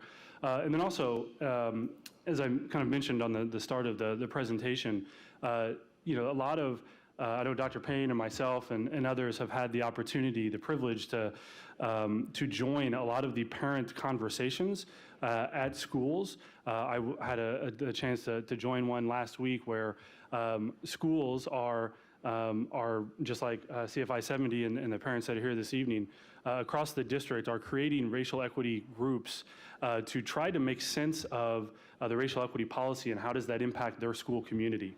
And then I think, at least the part of the conversation I was on last week, really talking a lot about how do they make sense of it, and then how can they advocate both for their school community and then larger organization. And so I think it's really heartening to hear even this evening, parents coming up and utilizing this policy to try to push for change. And so just do want to note that and really appreciate the parents that have come tonight. And again, that is I think the power of this policy starting to spread throughout the organization. And boy, we're really excited to really engage parents more as we move forward. So as we look ahead, just a couple quick bullet points here. We've identified a lot of relationships here to the 2025 strategic plan. And so one of the things that we're going to be looking forward and doing in August is putting out a more detailed version of this strategic plan. So a lot of the progress in that column, is directly aligned to milestones and things that have articulated in that plan. And so we want to make sure that we're making that more visible and transparent. And so we should be back, I think, to the board in August to outline kind of what that will look like on the website. So we're working hard there. And then we've talked about this second bullet point a few times. I know last summer we did a number of, I think it was called IPS Presents Racial Equity Conversations that Dr. Payne and members of the team led. I think we had 3 or 4 of those. We've done racial equity town halls in 2019. It's been a really challenging year, a lot going on. And so hopefully a lot of team members and staff and students taking some time to rest and reflect. But we do want to make sure kind of late July that we start coming back and really talking a lot about racial equity. And so we're planning a community conversation, or that conversations probably should that be plural, around our racial equity work as we think about heading into next school year and a lot of the progress we just talked about. And I'll turn it over to Dr. Payne to close this out. An IPS community where student outcomes cannot be predicted by race or ethnicity. That is our goal. That is why you see this lake with the clear water, where systems are no longer connecting to the detriment of Black and brown families, of all the different families, where equity is absolutely the goal. You see all of the diverse fish who can't wait to get to fish school. Cannot wait. They understand that failure is not an option. So This is our goal. We're getting closer and closer to it. And we look forward to the day when this lake will replace the other picture. Thank you. Thank you so much, Dr. Payne, Mr. Trope, Mr. Harris. Thank you for the presentation. Commissioners, any specific questions for everyone's hand went up nice. All right, we'll start with Commissioner Collins, work our way around the table. Thank you all. You've done an amazing job. I'm curious about the affinity groups as it was mentioned on slide 10. And affinity groupings are something new to me. And I'm wondering, is there a mechanism for affinity groups to share their concerns in an overall discussion? And if so, what does that look like? Absolutely. So the purpose of these affinity groups are, one, to just create a space where IPS staff members can be in community with one another in terms of affinity, as well as have like learning spaces so that we continue to wrestle with these difficult questions as it regards to increasing equity within the organization, as well as creating opportunities for them to coalition build. So one of the things that we're going to require each affinity group to do is some sort of programming or initiative with another affinity group to start building those coalitions along lines of difference. And then we also want to use them as spaces to bring direct feedback to district leadership, because these are staff members that are on the ground in our schools each and every day. And one of the commitments that we made in the racial equity policy is that we have a collective responsibility to bring ideas and feedback to district leadership in order to increase equity within the organization. Thank you very much, Sean. Commissioner Arnold. Thank you for all the work. I just have a question. We have received feedback from some individuals that believe we should review and revise the racial equity policy. So just want your opinion. I know the language justice is a piece of that. So what are your thoughts on, I know some of those issues are in the actions. So I guess I'm kind of torn between, is the policy broad enough as it stands and we will address some of the concerns with our actions, or is there a need to revise it? Commissioner, the policy is a living document. Just as the Asian Pacific Islander resolution was passed by this board, it's a work in progress. So the language that is there now is not static. It will be open to other ways of making sure that equity is addressed for all. Does that answer your question? So am I hearing that the policy is okay as it's written, but things will evolve out of that and the actions that are taken, just like the language justice that's mentioned in the progress? So we'll see changes based on what some concerns of people, but that doesn't necessarily mean we need to revise or change the policy as it's currently written. No, we will just continue to add. Absolutely. Thank you, Commissioner Arnold. Commissioner Allen. Yes, again, I echo the other commissioners' sentiments. Thank you for all of this hard work that you all have done this last year. I did have a question similar to Commissioner Collins on slide 10. Are you able to talk about some of what those affinity groups are? Have you identified? Absolutely. I'll try to name as many as possible. So we have one for Black and African Americans, Native American Indigenous, LGBTQ+, Ability Diverse, the IPS Women's Network, Latinx. Who I'm blanking. There's 6 more. Asian Pacific Islander. Indigenous.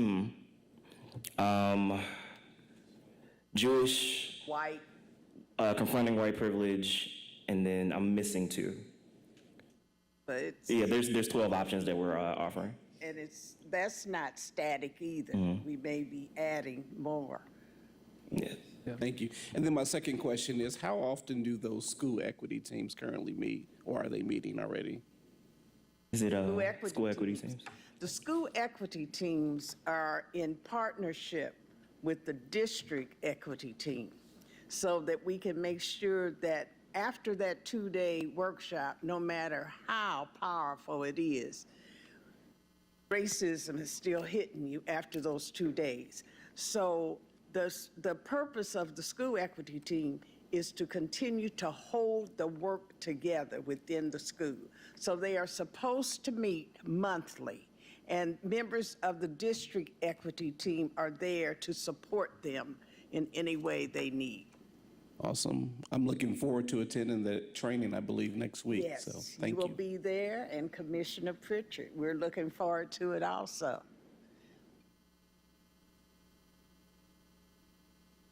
Commissioner Slack. You know I was going to say something, huh? I just want to thank you for all the work that you've done in this document. It's so vast, and I'm grateful that it's a living document, that it will expand past this, because it should. Yes. I did have a question about community accountability pilot. Can you expand on that? What does that mean for accountability? Is this the community partners that are going to hold us, accountable for what we say our policy is? So yeah, I can speak a little bit more to that. So it's a conflict resolution framework rooted in this idea called transformative justice. And essentially it's a process where individuals who experience an injustice are given an opportunity to address and repair harm that they've experienced.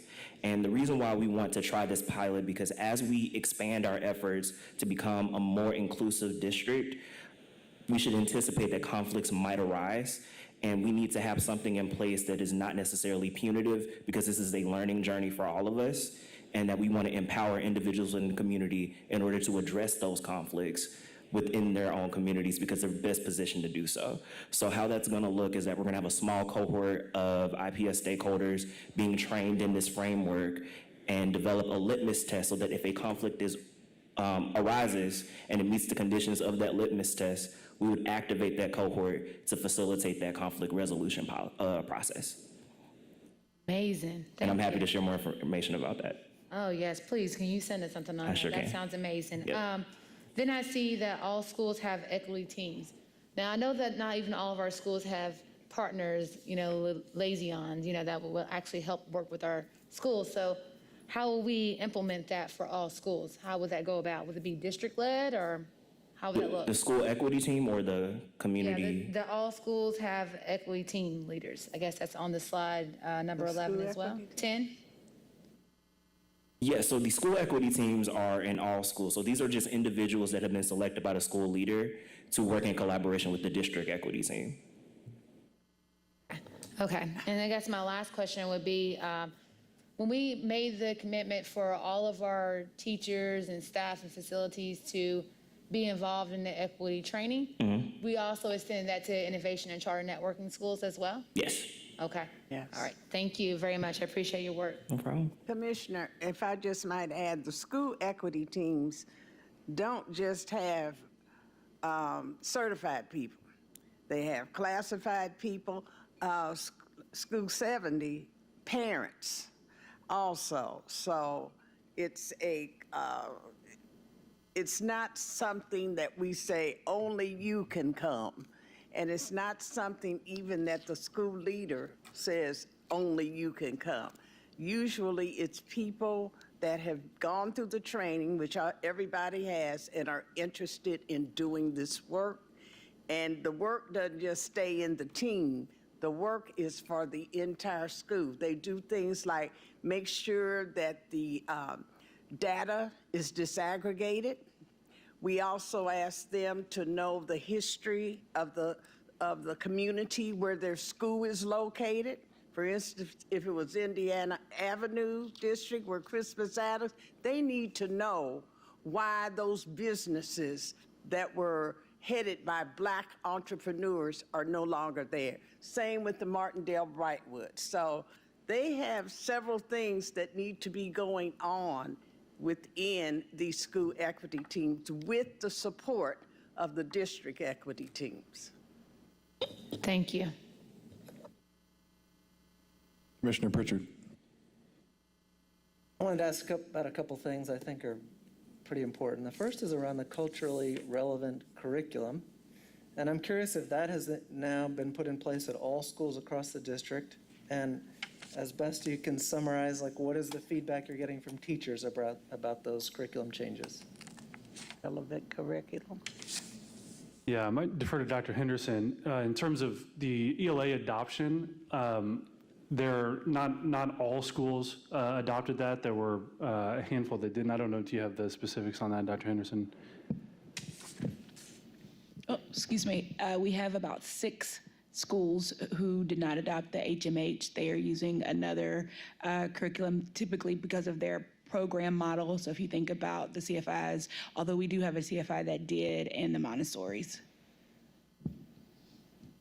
And what kind of feedback are you getting from teachers and schools that did adopt it, as best you can summarize? I don't know that I can speak to the feedback if they've done surveys or focus groups that would have come through Dr. Morgan. I know as I walk the classrooms with the EDS, we're able to look for teachers who are implementing well and try to scale that. We do know with it being a new adoption and because of COVID and our rollout, there's some areas that we want to continue to provide training in terms of how to use all of the resources that come with it.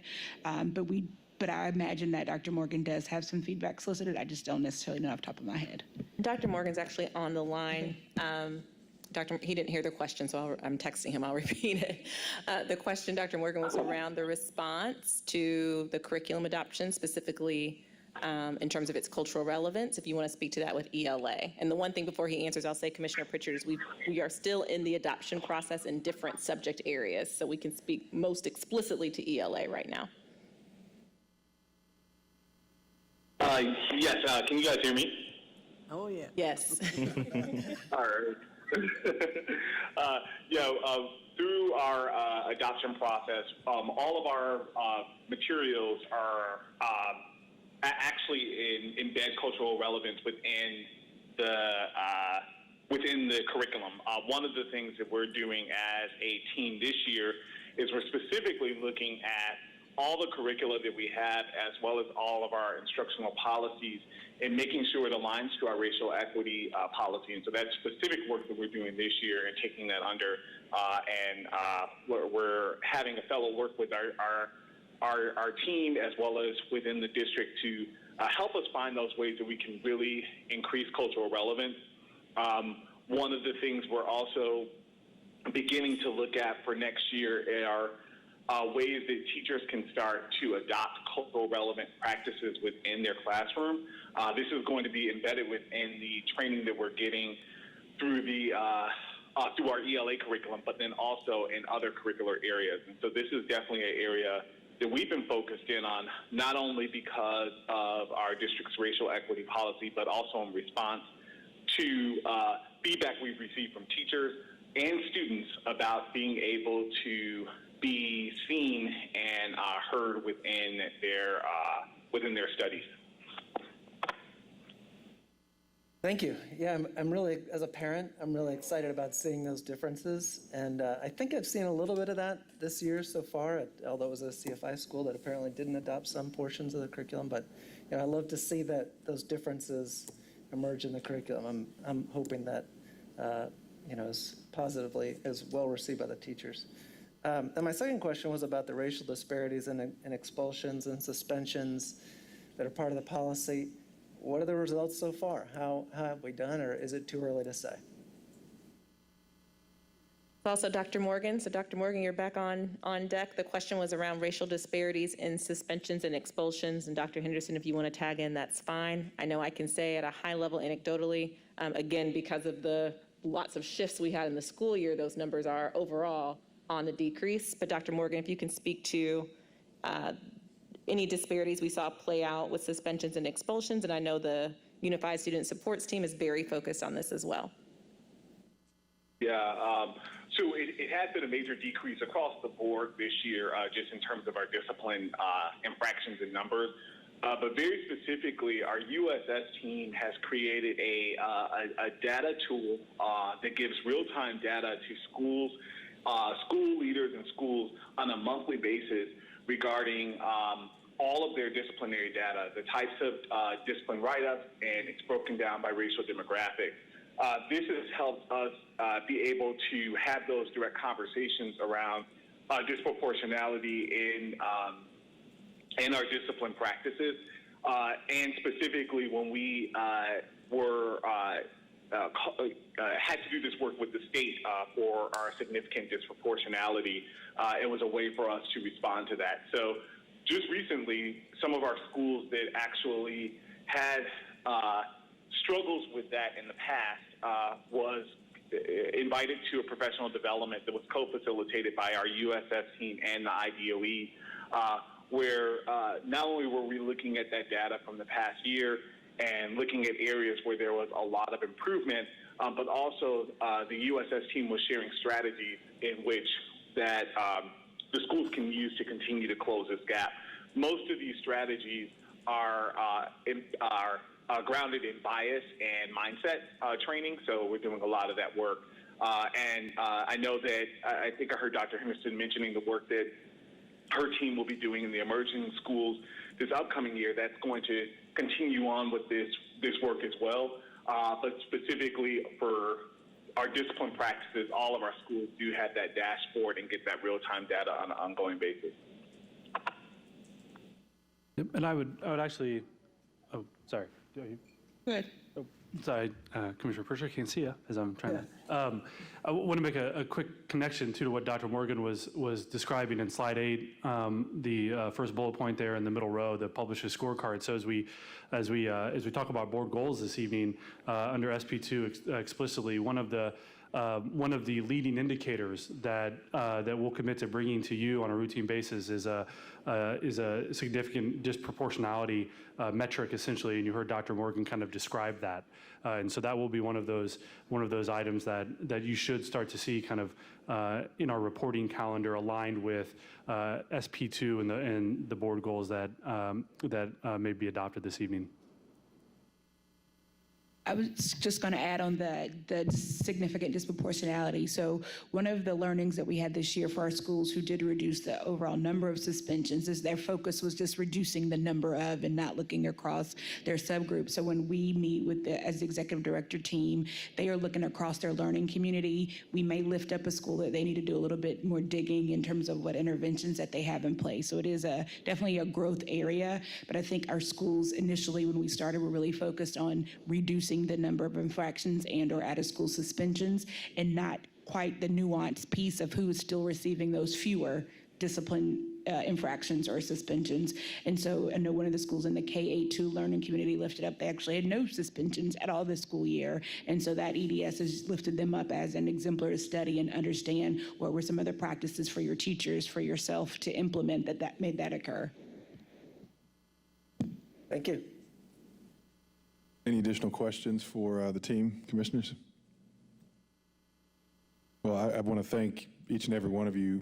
Dr. Payne, every time we receive an update, there are more partners signing on to partner. And so, I mean, this work is just so important and it roots us, right? And so it's just phenomenal to see, particularly there was a slide that demonstrated sort of how our racial equity mindset rooted us, particularly even on the legislative strategy, right? As we thought about, the opportunity to express the concern, to lobby, to legislators on behalf of ELL and special education dollars and resources that we know our students need. And so I just couldn't be more just proud of this district's commitment, this board's commitment to this value that we have, and seeing it amplify and express itself and show up in different realms as opposed to just being on a policy, on a piece of paper, but to see that movement, not that moment, in place.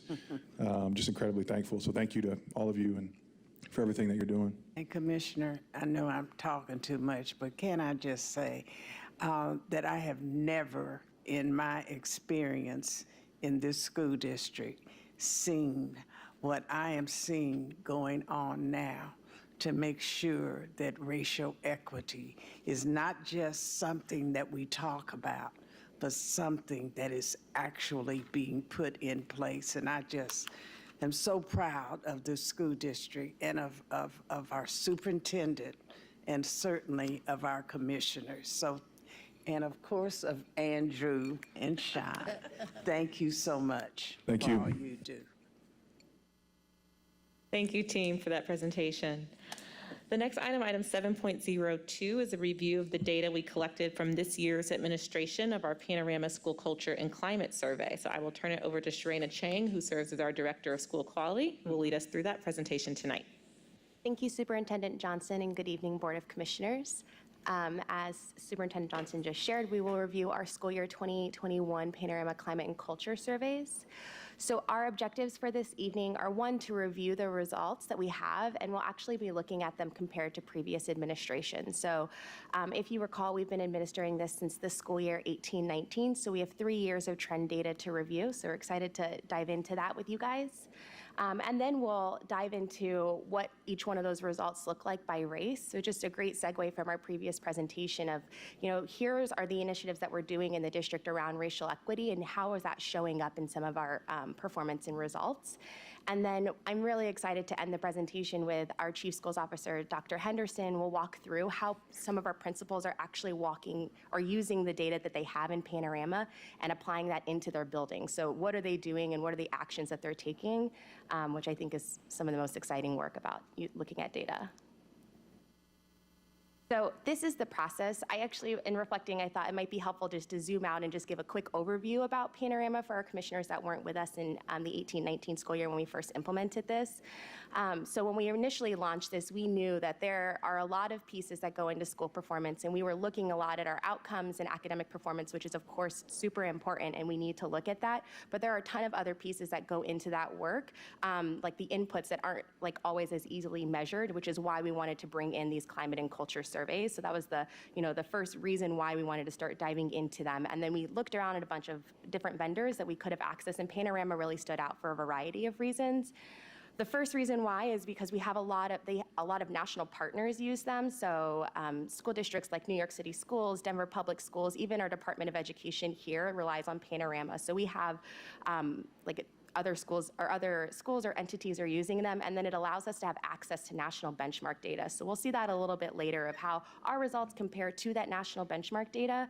And then another great part about the platform that we won't see as much tonight is there's an interactive platform that's attached to it. And so once we receive our reports, it rolls up into that platform. And it's just a great way for folks to be able to see what their results are telling them, what they see, and then you can dive into the topics that you're looking at, the specific questions in each topic, how different demographics and subgroups are responding in those topics. So that's just a little bit about Panorama on the platform. And now switching into the Panorama process that you see here. So the first two sections, the project plan and the survey customization, you can see there we'll go into a slide in a little bit that shows you how we've customized the survey to meet the needs of the district. So the topics that you specifically select that are reflective of the things we want to measure. And then you transition into the survey administration window. So we'll have a slide a little bit later that tells you about when we've administered this in the past, the duration, what that administration window looks like. And then you switch into having the reports delivered to those results that we have that go into that interactive platform that I was speaking to a little bit earlier, and then you transition into the strategic planning section, which is where we are now. So at the central office level, you can see that shows up through how Andrew talked about Panorama showing up in our scorecard and how we're trying to measure our progress towards our strategic plan by using some of these results to help us understand how we're doing there. And then you can flip it and look at the school level, we have Panorama topics are a part of our school improvement plan. So principals select one topic one topic per stakeholder group that they are going to focus and prioritize. And just recently, actually at the June Principal Summit, they dove into that information and did a root cause analysis to better understand, okay, why are we seeing the results that we're seeing, and then how can we work with those to improve our results over time. So Panorama surveys 3 stakeholder groups for us. So we look at students in grades 3 through 12. We also capture the voices of our teachers and staff, so both classified and certified through our surveys, and then also have a family survey. So these are the topics that we survey for each one of our stakeholder groups. You can see them listed within each box. When we first launched this in 18-19, Panorama has about 15 or so topics that are available per survey, per stakeholder group, and they recommend implementing 5 to 7 of those surveys. So we, at the time, worked with multiple focus groups. We connected with our principals, some teachers, internal stakeholders, and worked together to identify the topics that we wanted to prioritize that we felt were best reflective of the things we wanted to measure. And then it was pretty great to see pretty strong alignment across all of those. And then we worked really hard to keep it consistent over time so that we could have the consistent trend data points that we'll review here in a little bit. With the one exception of we did change and include the racial equity survey topic in the school year 1920. So you'll see that show up in our data coming soon, and worked with both those stakeholder groups, but then also really partnered with Dr. Payne and the racial equity teams to make sure that the racial equity section that we had was also reflective of the initiative that and how we wanted to measure that. This is super text heavy. The next 3 slides I will acknowledge that and don't intend to read through them, but I thought it would be helpful to just provide kind of a glossary of what's happening in each one of those topics and what we're working to measure in each one of them. So this is the student survey topic glossary. So I'll just pull out an example for school belonging. So the essence of that topic is how much do students feel that they're valued members of the school community? So an example of a question is very blatantly, they will ask a student, how much do you feel like you matter to people at this school? And so those questions are very similar to that, and then it'll roll up into that space and give you the positive responses that we'll review in a little bit. Same thing for the staff survey topics. These are the definitions of each one of those. I can pull out the example of faculty growth mindset. So what's a teacher's perception of whether their teaching can improve over time? So questions in that section could be something around how do you feel about being able to adjust your teaching style to support a particular classroom or challenging students, things like that, to help us understand their growth mindset. And then lastly, with our family survey topics, we can pull out barriers to engagement. So that, the highlight of that, or the headline of that topic, is what factors can create challenges for families to interact or become engaged with schools. And so in this section, it'll ask things: to what degree are the following barriers to you being able to engage with a school? Connecting with the principal, being able to reach your teacher, things like that, for us to better understand and really hone in to areas that might be creating those barriers for families to be able to engage with their schools.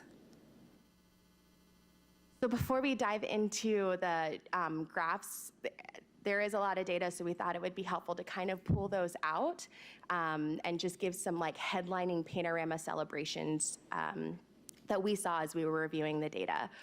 So the first one is we have improved in 26 of the 27 stakeholder topics across all of our stakeholder groups, which is just super exciting. I think it's a great testament to the hard work of our board, our schools, our teachers, our school-based staff, everyone, of the things that we're doing and how we're seeing improved positive responses over time on most of our stakeholder topics. We achieved higher than national benchmark scores in 15 of those topics. So going back to our access to having comparative data to how other folks are doing nationwide and being able to contextualize our performance against that, and seeing that we are above them in 15 of those topics. And then a big celebration, we've seen an improvement in all of our racial equity topics. So I think a lot of that, we can attest a lot of that work to the presentation that we just saw before of the different initiatives that are taking place, and the ways we are being being intentional about how we are making sure that our racial equity policy is living and breathing, and the actions that we're taking that. And we see that in our positive responses in the racial equity topics. And we saw our largest increase in school climate topic for all stakeholder groups. This one I thought was super interesting, just given the nature of school this year and how school climate and environment changed so much over time. And I just thought it was good to see that despite where learning was occurring or happening at some point in the school, we still saw an increase in feelings, positive feelings around their school climate environment. So of course, when there are areas of celebration, there are always opportunities of growth. So these are the 4 opportunities of growth that we pulled out. So one, in this spring administration, we did see our lowest response rate for all of our, out of all of our 3 spring administrations that we had given. Some of that I think we can apply to, obviously, the impact of COVID and how that played into that. But never want to make excuses and know that it's super important for us to continue to drive and try to increase our response rates. So have a couple of items that we've been talking about of how we can work together to continue to increase those responses. We have here, given the COVID context, 10%, we had a 10% decrease in our family engagement positive responses.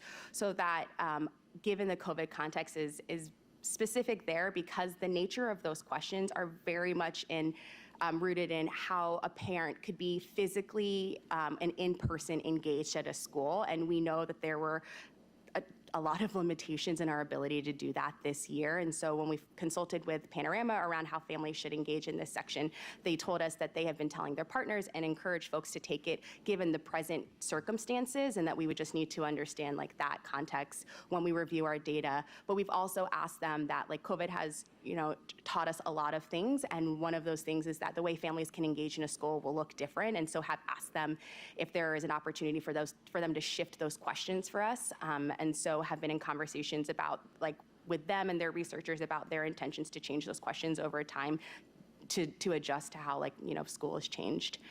And then as much as we have those celebrations for improving on our racial equity topics, there are racial gaps that exist within the survey responses. We'll look at those very specifically for this school year in the next couple of slides, and I'm excited to continue to see how the work of the racial equity initiatives that we saw earlier, how they hopefully will help us continue to close those gaps that we see. And then lastly, school engagement is lower than the national benchmark for our students in grades 3 through 12. So again, that topics ask questions around how intended and invested are you in your school? So I think COVID could have played a role into that, but I am excited, especially around our introduction of our new rigorous curriculum and the shifts that we're making there, to see some improvements over time, and excited to see how we improve and share that with the board in the coming administrations. So this is the first of our data slides. So I will just share up front. There's a lot of data here. There's a lot of information there. And so we've pulled out some key takeaways that we'll share with the board. I'll first orient you to what you're looking at, and then walk you through the key takeaways that we see there. So this is reflective of our student surveys for grades 3 through 5. So Panorama splits their surveys up by 3 through 5 and 6 through 12. It's how they've determined the questions are developmentally appropriate for each one of those grade level bands. And so in the graph, you can see the green bar is reflective of school year 18-19 performance. The blue bar is reflective of 19-20 performance, and the pink bar is reflective of 2021 performance. And then the yellow dot is that national benchmark that I was referencing. And there is a line through it. It is not a trend line. It makes it a little easier to orient your eyes to how we're doing in comparison to that national benchmark. So when looking at our students in grades 3 through 5, we can see that they answered more positively this year than in previous administrations, so that pink bar is higher in each one of those topics. And we've exceeded the national benchmark in school climate, school belonging, and teacher-student relationships. I took a little time and thought about the teacher and student relationships because just given the way that school happened this year, I think it shows the intentionality and the investment that our teachers made to really create those bonds and relationships with our students, and how students were feeling that despite how they received their education this year, whether virtual or in person. And I just love to see that we were continuing to have increases there.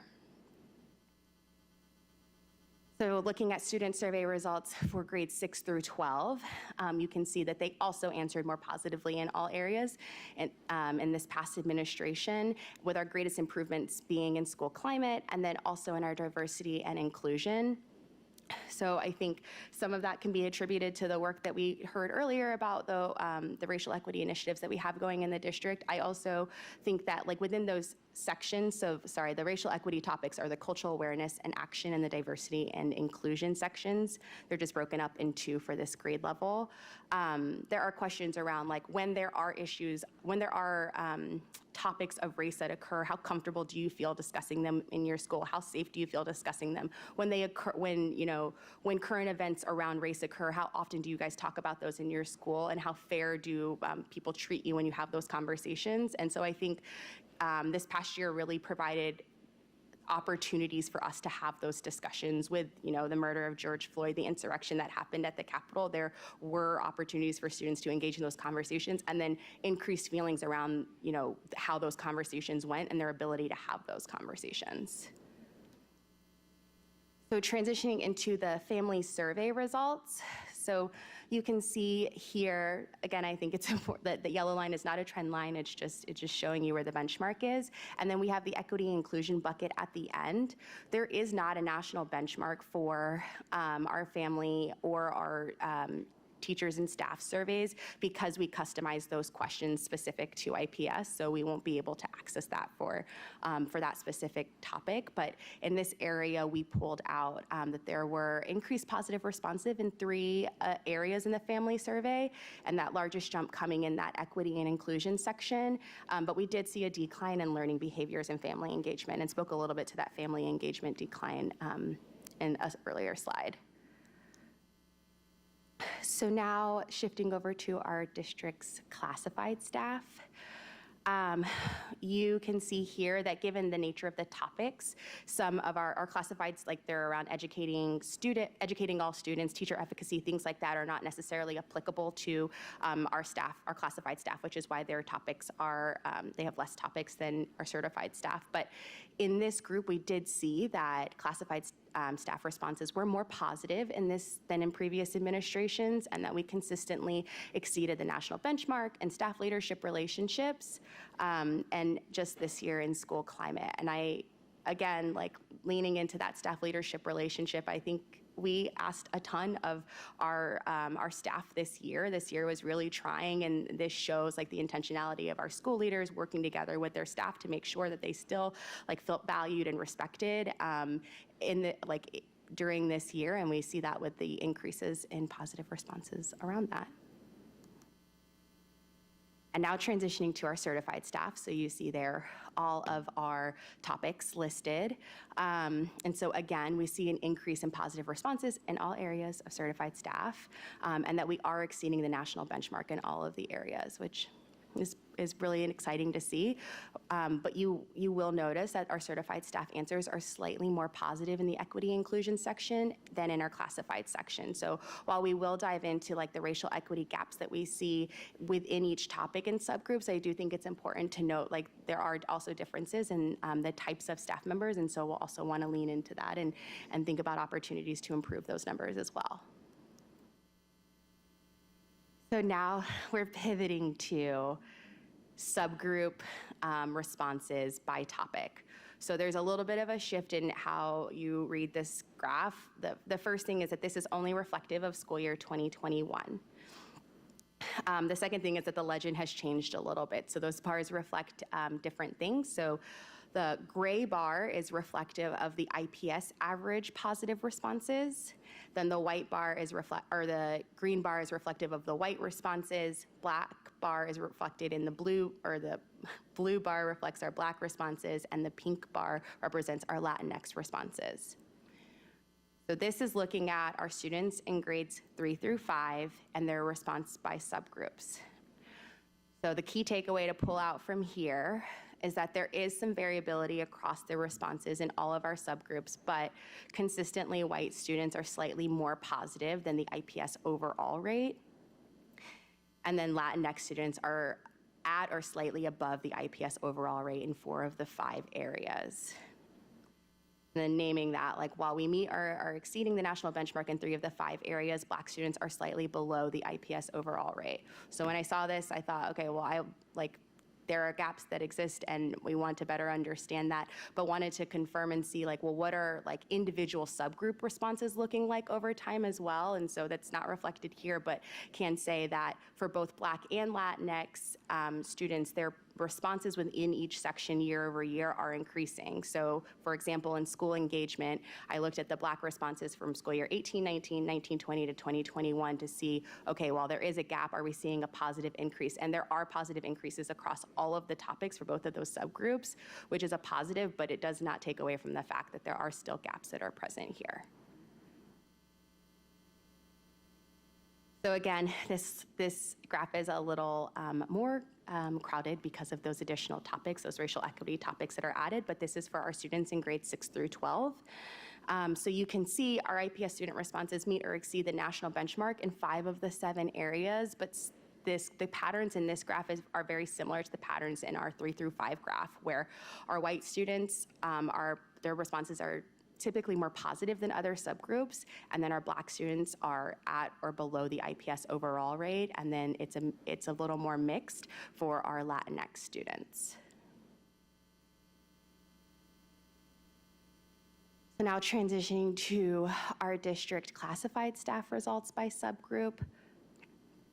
So you can see here that our classified staff and IPS, for our classified staff and IPS, our white and Latinx responses are consistently higher than both the IPS overall positive responses and our Black responses. IPS does continue to meet or exceed the national benchmark, though, for all subgroups. And this shows you our certified staff results. I thought this one was interesting because we saw similar trends where in the other slides, where white responses were consistently above, Latinx were, it was more of a mixed, and then typically the Black responses fell at or below. And here, when you look at it for our certified staff, you can see that in 4 of the 6 areas, our Black and Latinx staff exceed the overall IPS rating. So it is a shift in what we've saw from trends in previous slides. And again, the equity inclusion ratings for our classified staff are slightly higher than our classified staff. So we'll shift over to response rates now. You can see here, this is the table I was referencing before.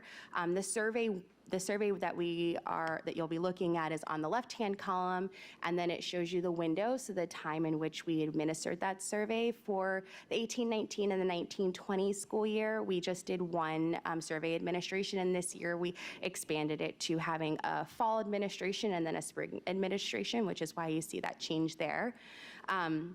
When considering the survey windows and when we administer the survey, we try to take into consideration the testing assessment windows for state testing, WIDA, SATs, things like that, and then also our interim assessments, as well as like spring breaks and fall breaks, things like that, which is how we kind of land on that testing window. You can see the duration, and then to the right, you see the response rates of each one of those stakeholder groups. So I'll start with in the family section.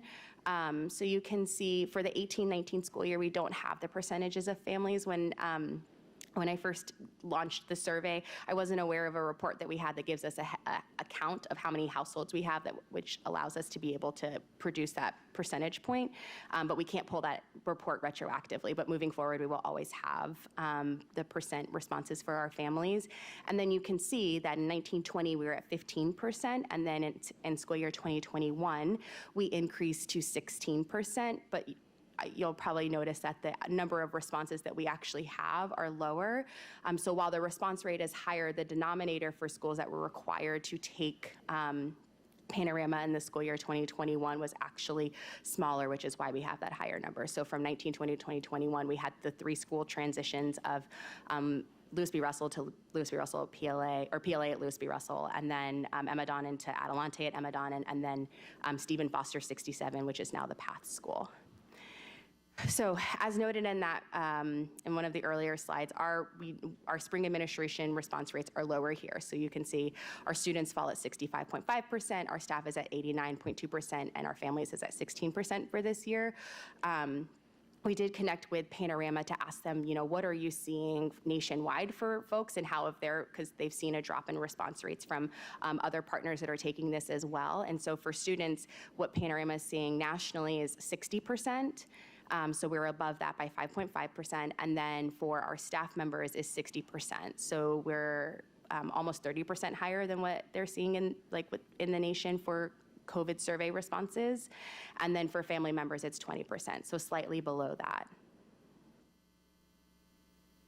So in the same way that we wanted to disaggregate how we were looking at actual positive responses for each one of the topics, we also wanted to disaggregate what does this look like for like our respondents who are taking the survey. So the first table shows you like of the response of the response rates of possible respondents. So of every student that is a 3 through 12 student in our district, how many of those 3 through 12 students that are white took this? So 63% of our white 3 through 12 students took the survey, 59% of our Black, 72% of our Latinx. And then if you pivot down to the chart below, that says of the respondents who did take Panorama, so of that 65.5% who completed the survey, what was the demographic breakdown of those students? So 21% of them were white, 36% were Black, and 35% were Latinx.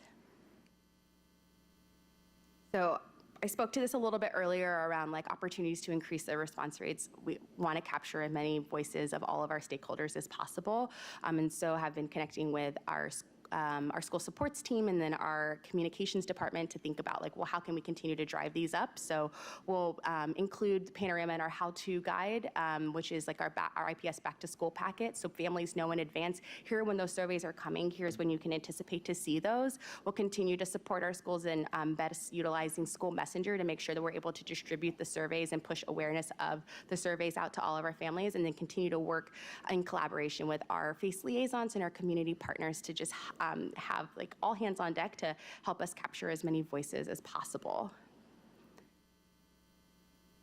And this is, a lot of this is pulled actually from Dr. Payne, Andrew, and Sean's slide from before. So just some sample initiatives of, we saw that data, we see, you know, we are understanding like what it's telling us. And so what are some of the initiatives that are underway that we are like hoping to use to address that? So a couple of examples, you know, we talked a little bit about the racial equity case studies that happen at our principal meetings. We just discussed a little bit the data dashboard that we have that really helps you understand the disproportionality that you're seeing in your building and how to like make sure that we're addressing that in real time. We have the adoption of the rigorous curriculum, our work with Promise 54. And so our hoping as we continue to have these initiatives and roll them out, that we will continue to see increases in our positive responses over time through our Panorama survey. And now I am very excited to share the mic with Dr. Henderson and have her talk through some of the principal perspectives around how they're taking the Panorama data that they currently have and using it to drive continuous improvement. Thank you, Shawanda. So we have two examples from schools, George Julian and the K-8-2 learning community. And so both of these schools use their spring 2020 data to identify their area of focus. Sense of belonging was George Julian's, and so their strategy to try to increase, but also just create a more joyful, safe, and high expectations for learning environment was the responsive classroom, which is a CASEL-approved social emotional evidence-based strategy. I know through talks with the executive director of schools for the K-8-2, Principal Campbell and her team developed a scope and sequence of learning and monitoring for their staff with some of the practices. So for example, month of September might have been around the morning meetings.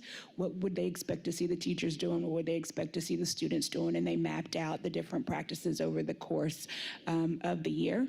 Next slide.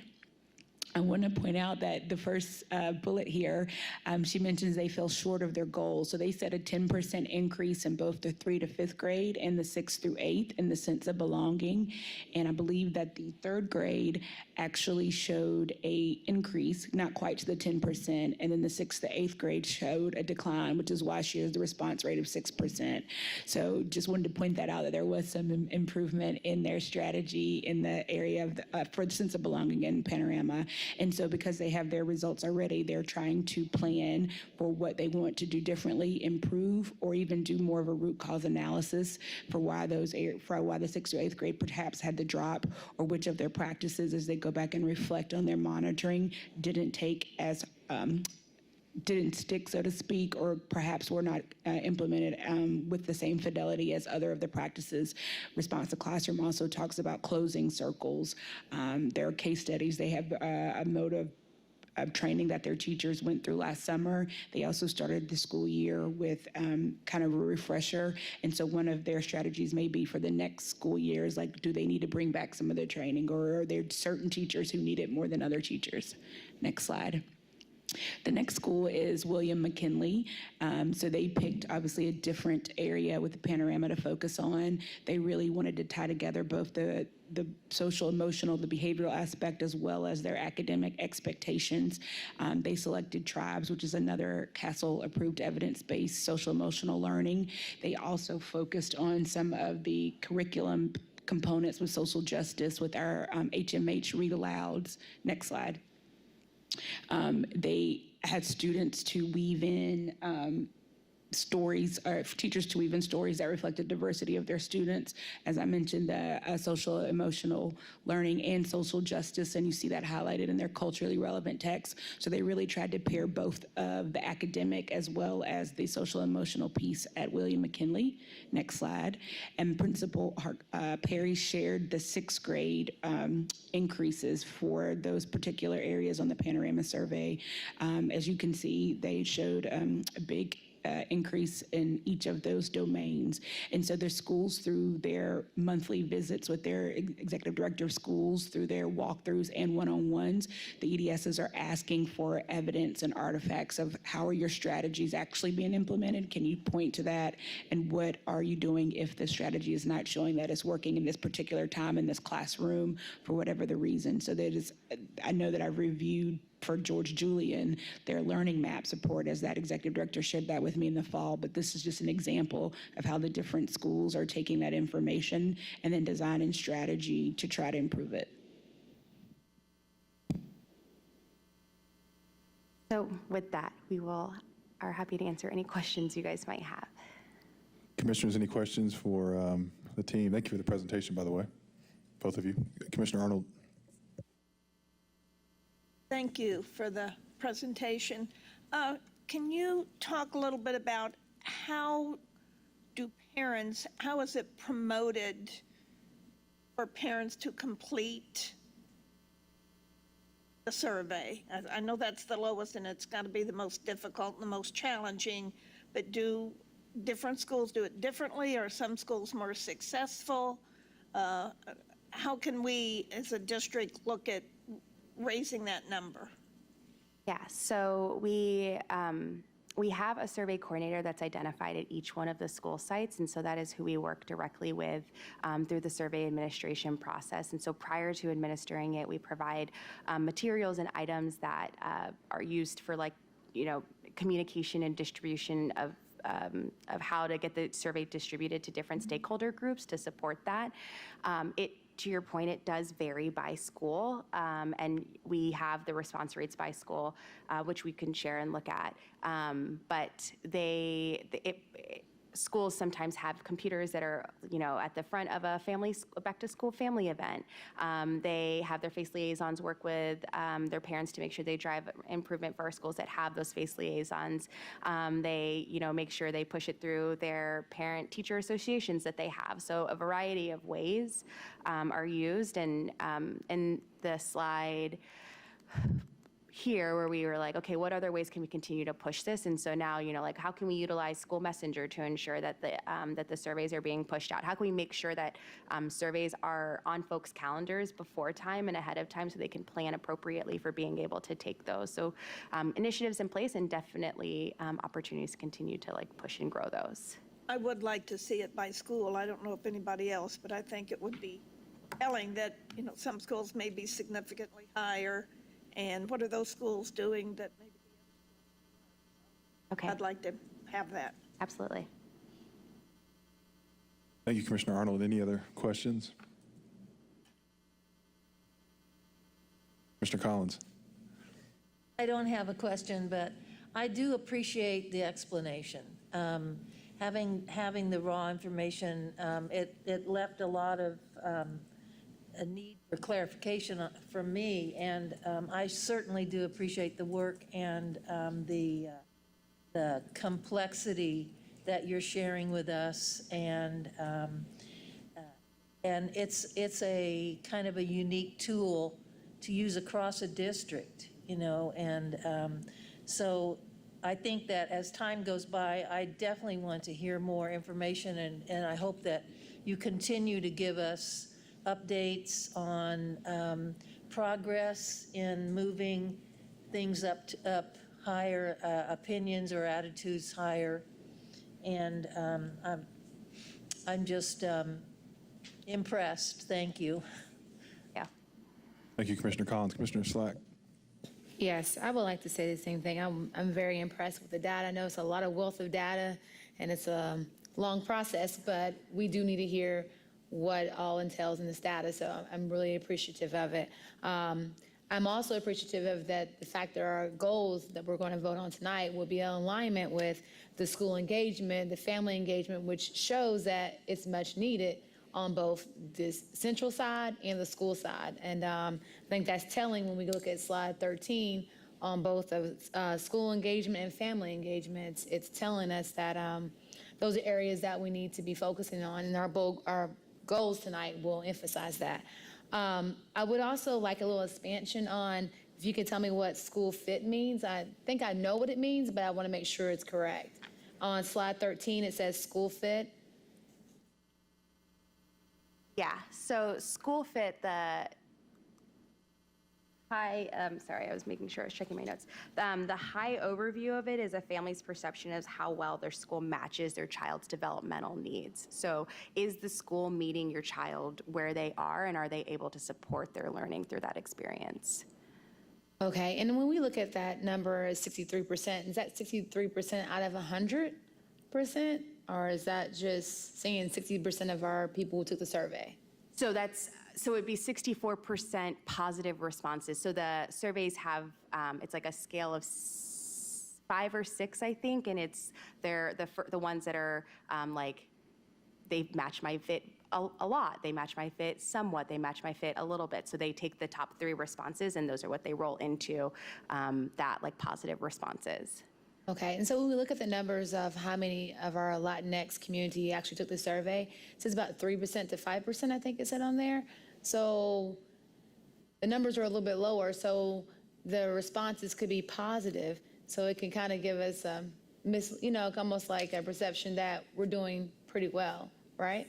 So in the top box will show you, so we'll look at the certified box, or the certified line in that top box. So response rates of possible respondents. So of all of our certified staff, 94% of our Latinx staff responded to the survey. So we are capturing a pretty, like a large majority of that. But when you go down to that bottom box, they make up 3% of the total survey respondents that we have.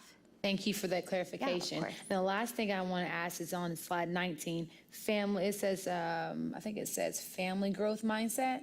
Could you expand upon that? Oh, faculty growth. Faculty, mindset. I'm so sorry. Yeah, I wrote it. No, that's okay. Handwriting's bad. The font's small.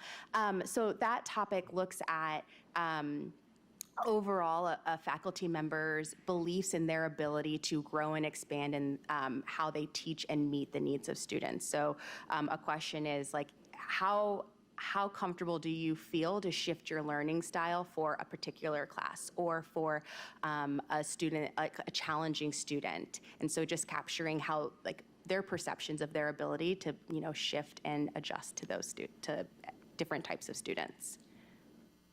Awesome. Thank you so very much. I appreciate you. Commissioner Pritchard. 2018-19 was the first year? Yes, that's And correct. it's twice a year, right? So in the 18-19 and 19-20 school year, we just administered it in the spring, so had that end of year administration, and then this was the first year that we did a fall administration, and then also a spring administration. Future, it'll be twice a year. That's correct. Okay. I think it's really cool the way you're using the results with the schools and the principals. You're not doing that, why bother with this? So I think that's really cool. I love hearing the results from the individual schools. So here's my dumb question. It seems like engagement and belonging is consistently kind of low with the students. And I'm curious, for a student, when they say they don't feel like they belong, what are those questions that they're asked where they respond as though they don't feel like they're belonging? Like, what are we asking them that leads them to say, I don't feel like I belong here? Yeah, so there are a couple questions in this section. I can speak to a few of them and then of course can share them. But some of the questions are around like, how much do you matter to others at this school? So their perceptions of if they, if someone like cares about them, how much do you think you are valued in this school? So very, very specific to like, how do other people see you and how do you feel seen in the school? Thank you. Right. Well, I think just Commissioner Pritchard, your question and is right on, right? Speaks to the heart of, as Commissioner Slack said, as we think about board goals and really honing in. And so kudos to the administration for developing, we're 3 years in, the double year sort of assessment or survey was during a pandemic. So we know that we hope to see that rise. My question, I guess, is, thinking about prior conversation with regard to the sort of the school-based equity teams. What I love about that is just thinking about how schools and families and partners are disaggregating the data. So just thinking about the panorama data, is this disaggregated data at the school level shared with those teams and families as well as part of sort of the state of I'm just thinking of the state of the schools that principals offer, or with the school-based equity teams, is that disaggregation of this data provided as well? It absolutely can be. I don't know if I could speak to the specifics of. Just thinking it goes so hand in hand together, right? When we think about school belonging and engagement and et cetera, et cetera. I thought the schools do get their data The disaggregated. schools absolutely have access to the data disaggregated. Okay. About it being Yeah. included, I'm unsure, but they have, so that the platform, it gives them their rolled up data results, and then they're able to see their topics just in the way that we saw them, their topics disaggregated, and then are able to like go into each section and then can even look at very specific questions. For example, we obviously want to see an improvement in like students' feelings of sense of belonging. And so can look, okay, well, what are we seeing in this part of like, how do I overall feel like someone at the school cares about me? And they can see it by their subgroup data. So a lot of opportunities for them to dive in and work towards improving those. And so they're able to access those. The one thing I'll add is it goes beyond just racial subgroups. So they can look by special education, general education, like they can look by all of those different sort of identifiers to, again, make those plans that are pinpointing the group of students they want to impact most. And I would probably add, and Dr. Henderson could probably add a little bit more flavor, but I know that to Sharanda's point about schools getting the disaggregated data, there are school improvement plans, which actually have the kind of goals that individual schools set. Panorama is one of those, and so they'll usually pick a bucket or that they want to explicitly focus on, and then of course Dr. Henderson's team supports the school throughout the year with that. And then I think the note about school equity teams is a good one. I know that some of them have utilized Panorama. I think now that we have 3 years of data, so we can look at trends. I think we can take that back to kind of focus on that a little bit more. So I think that's a great question. Well, thank you, Ms. Chang. Appreciate the presentation. Thanks to the team for all of the work they did to create that. I think it's really important for us to be able to take a look and also celebrate where we're seeing a lot of success. So big shout out for all the work that went into that presentation. Item 7.03 will be a presentation from the Indianapolis Classical Schools leadership team about the launch of their new elementary school, Heron Preparatory Academy, and their interest in becoming an innovation network school, as their 2 other schools, Heron High School and Riverside High School, already are. I will turn it over to Jamie Vandewally for a quick introduction before we hear from the ICS team. Thank you, Superintendent Johnson. Good evening, Board of Commissioners. As Superintendent Johnson referenced, you're going to hear this evening from the Heron Preparatory Academy Elementary School Leadership Team. You may recall hearing from this school in, I believe it was December of 2019. That was the last time we did formal prospective innovation partner introductions to the board. And then because of COVID, we put that process on hold for a year. But Heron Preparatory Academy will open their K-8, eventually K-8 campus this coming fall, so just a couple months away from launching their school. And we are still in prospective partnership conversations with that team. So we thought it would be a good idea to have their leadership come here and just represent their model to you this evening, answer any questions you may have.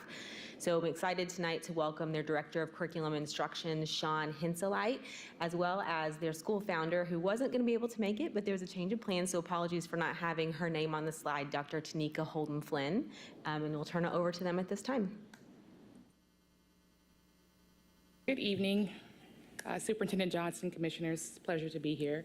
I am Dr. Tanika Holden Flynn. I have about 20 years of experience in the field of education.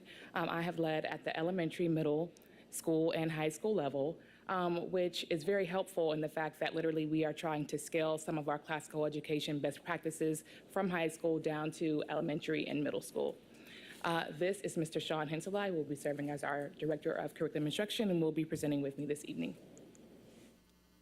Our mission at Indianapolis Classical Schools, we are a community of scholars that advances timeless ideas and content, builds a culture of respect and trust, and engages in an urban environment in order to prepare students to be world-class citizens.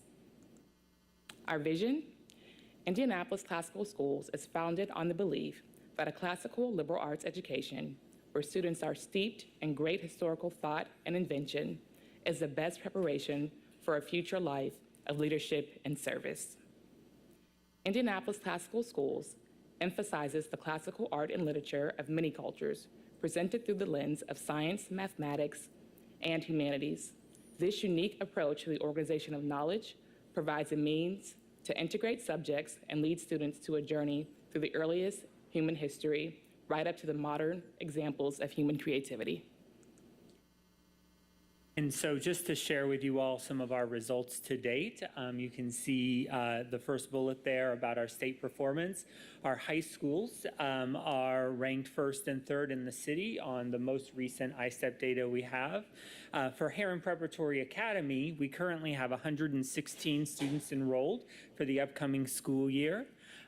Staffing, we are proud to say that currently all full-time positions are filled, and 33% of those staff members are people of color. You can see point 4 is for Indianapolis Classical Schools overall, our increasing diversity. So this past year, our student body was 35% Black, 1.4% Asian, 13% Hispanic, 43% white, and 7% multiracial. And then finally, we just wanted to highlight that we are sparking widespread interest in Heron Prep.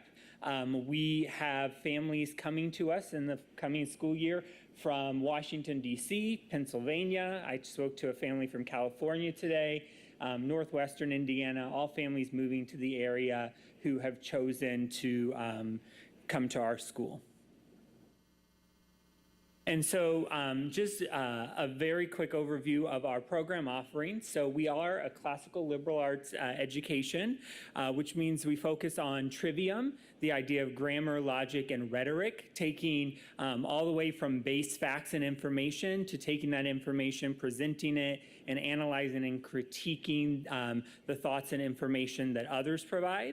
Our curriculum is delivered through a workshop approach, which allows for differentiated instruction and really to meet the needs of each individual learner.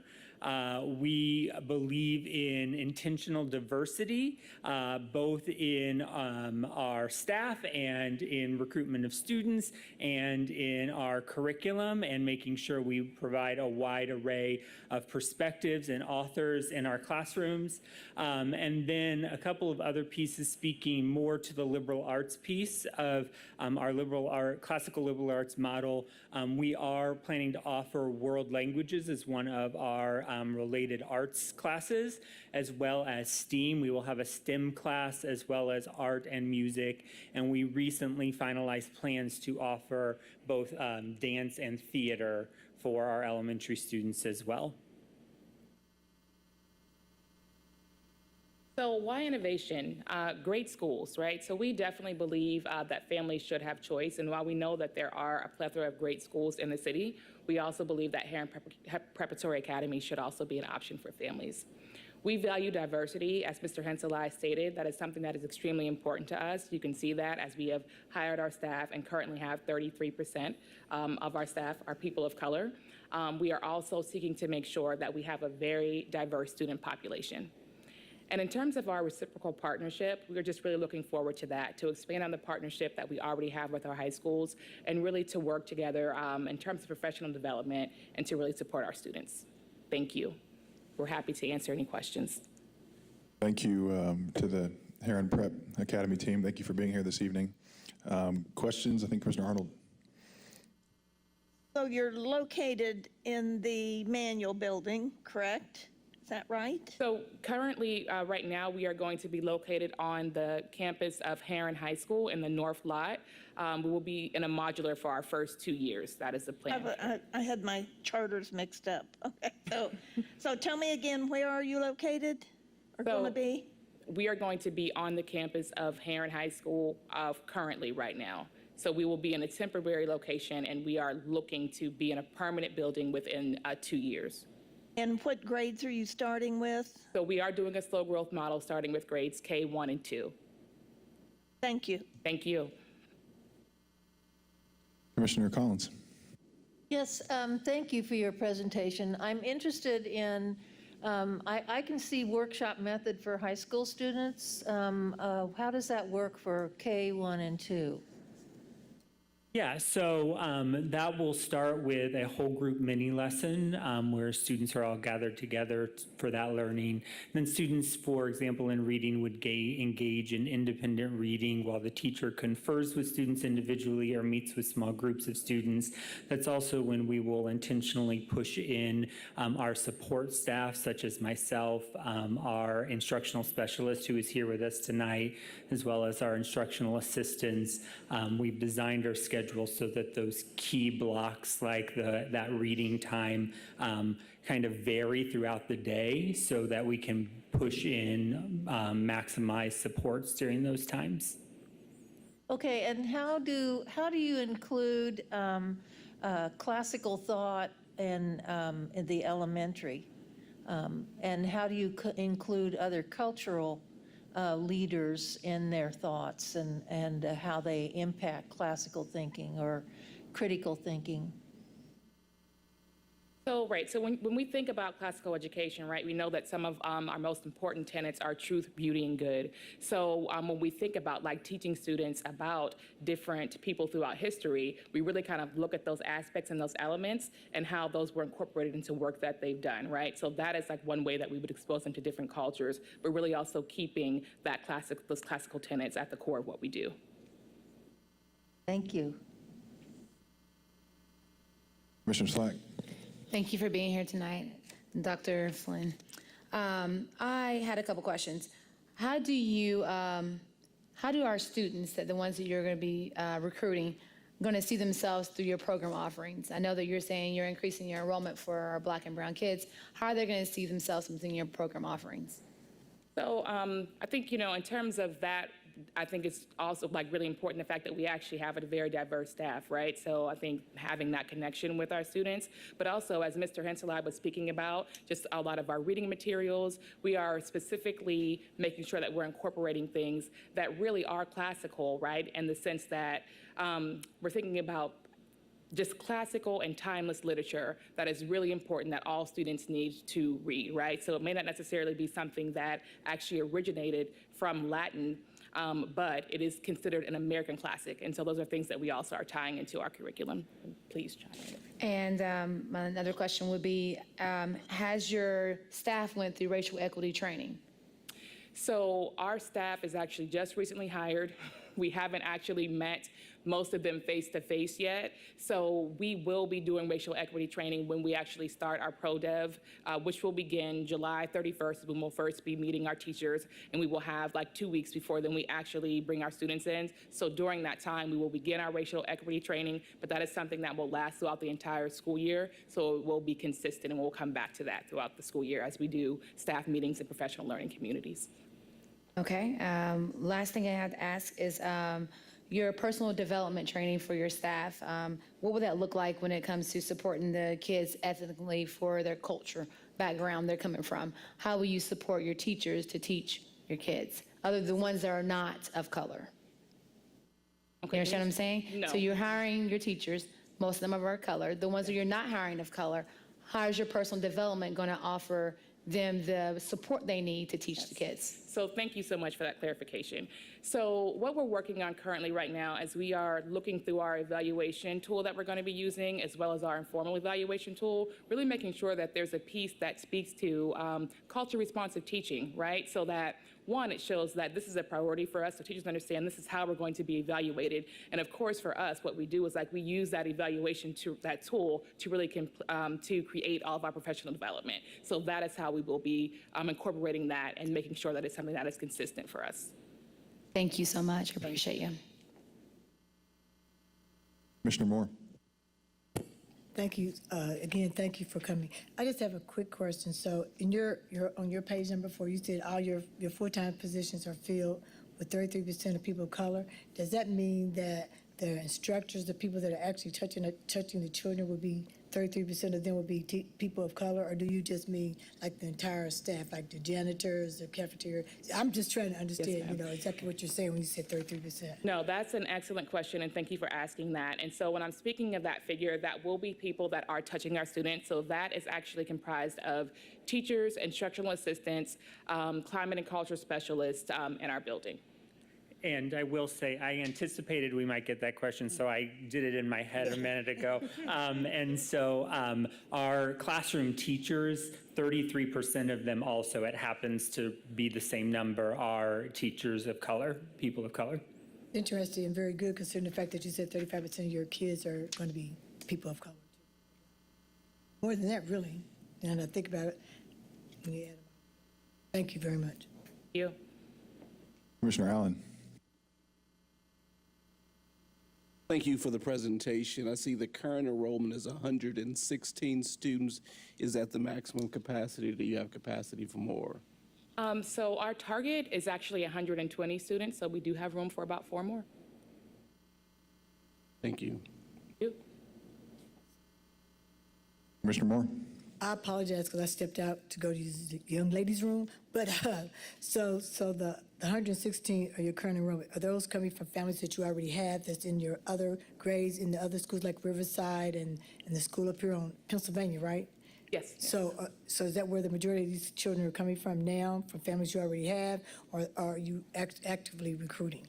So we are actively recruiting. I will say that, yes, the fact that we have 2 existing high schools definitely is helpful for us in terms of enrollment, but I would not say that's where the majority of our families are coming from. And I would just add, we also have students coming from the township schools as well as outside. We have students coming to us from, I know for sure, who are districted to Hamilton Southeastern and to McCordsville, to Mount Vernon.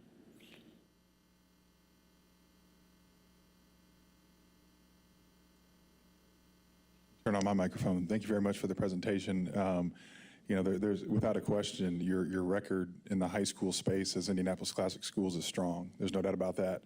And so, the question, I guess, is why elementary? You're doing something well in the high school space. I'm just curious what drives you and your team to want to grow down. Oftentimes, people grow up, and so I'm just kind of curious about how you're thinking about that.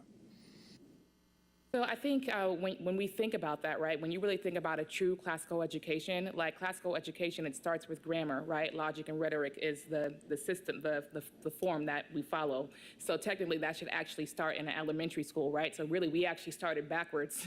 So really we really want to just make sure that we are preparing students through a classical model from kindergarten through 12th grade. So. Thank you. Thank you both for the presentation.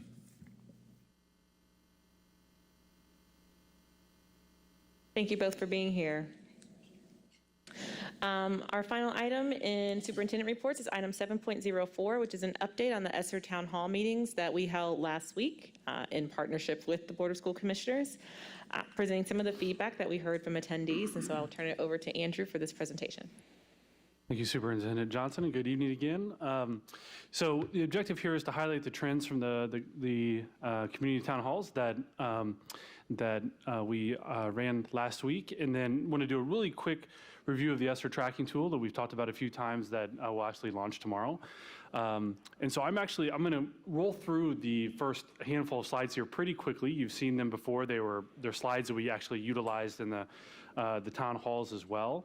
But just want to make sure that we're being consistent in terms of what the town halls were all about, and just continue to norm around language of ESSER. So the purpose of the town halls, again, this is a very consistent slide to what we utilized last week, was the board and administration wanted to look at a collective understanding or building a collective understanding of ESSER, as well as really have a robust community discussion around the use of those dollars. That's what we'll be talking about more this evening.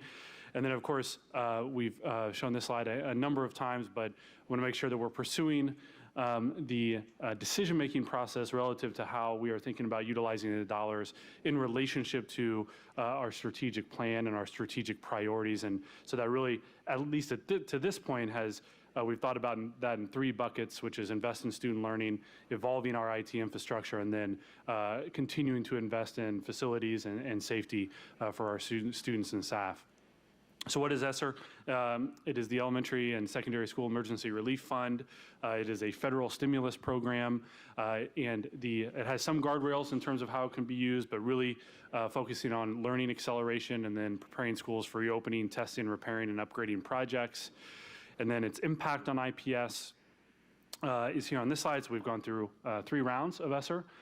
So Congress passed the initial round March 2020, then again in December 2020, and then again in March 2021. So I know Weston, our CFO, has been in his quarterly finance updates providing quite a bit of information in terms of when those stimulus packages were passed and the impact on IPS. But as you can see here, really want to make sure that final column on the right is what we want to continue to highlight, which is these dollars are time bound. And so we need to utilize them by September of 2024. And so that does have some impact on how we think about utilization. And so ESSER and financial sustainability, this is what Weston presented last week in the town halls. But of course, we are very grateful and thankful for the stimulus dollars and have utilized at least the initial round of stimulus dollars that came right at the start of the pandemic in March of 2020. And so focused on safety support. And then I know Dr. Morgan has talked a lot about summer school expansion, which our students are experiencing this summer, as well as other academic supports.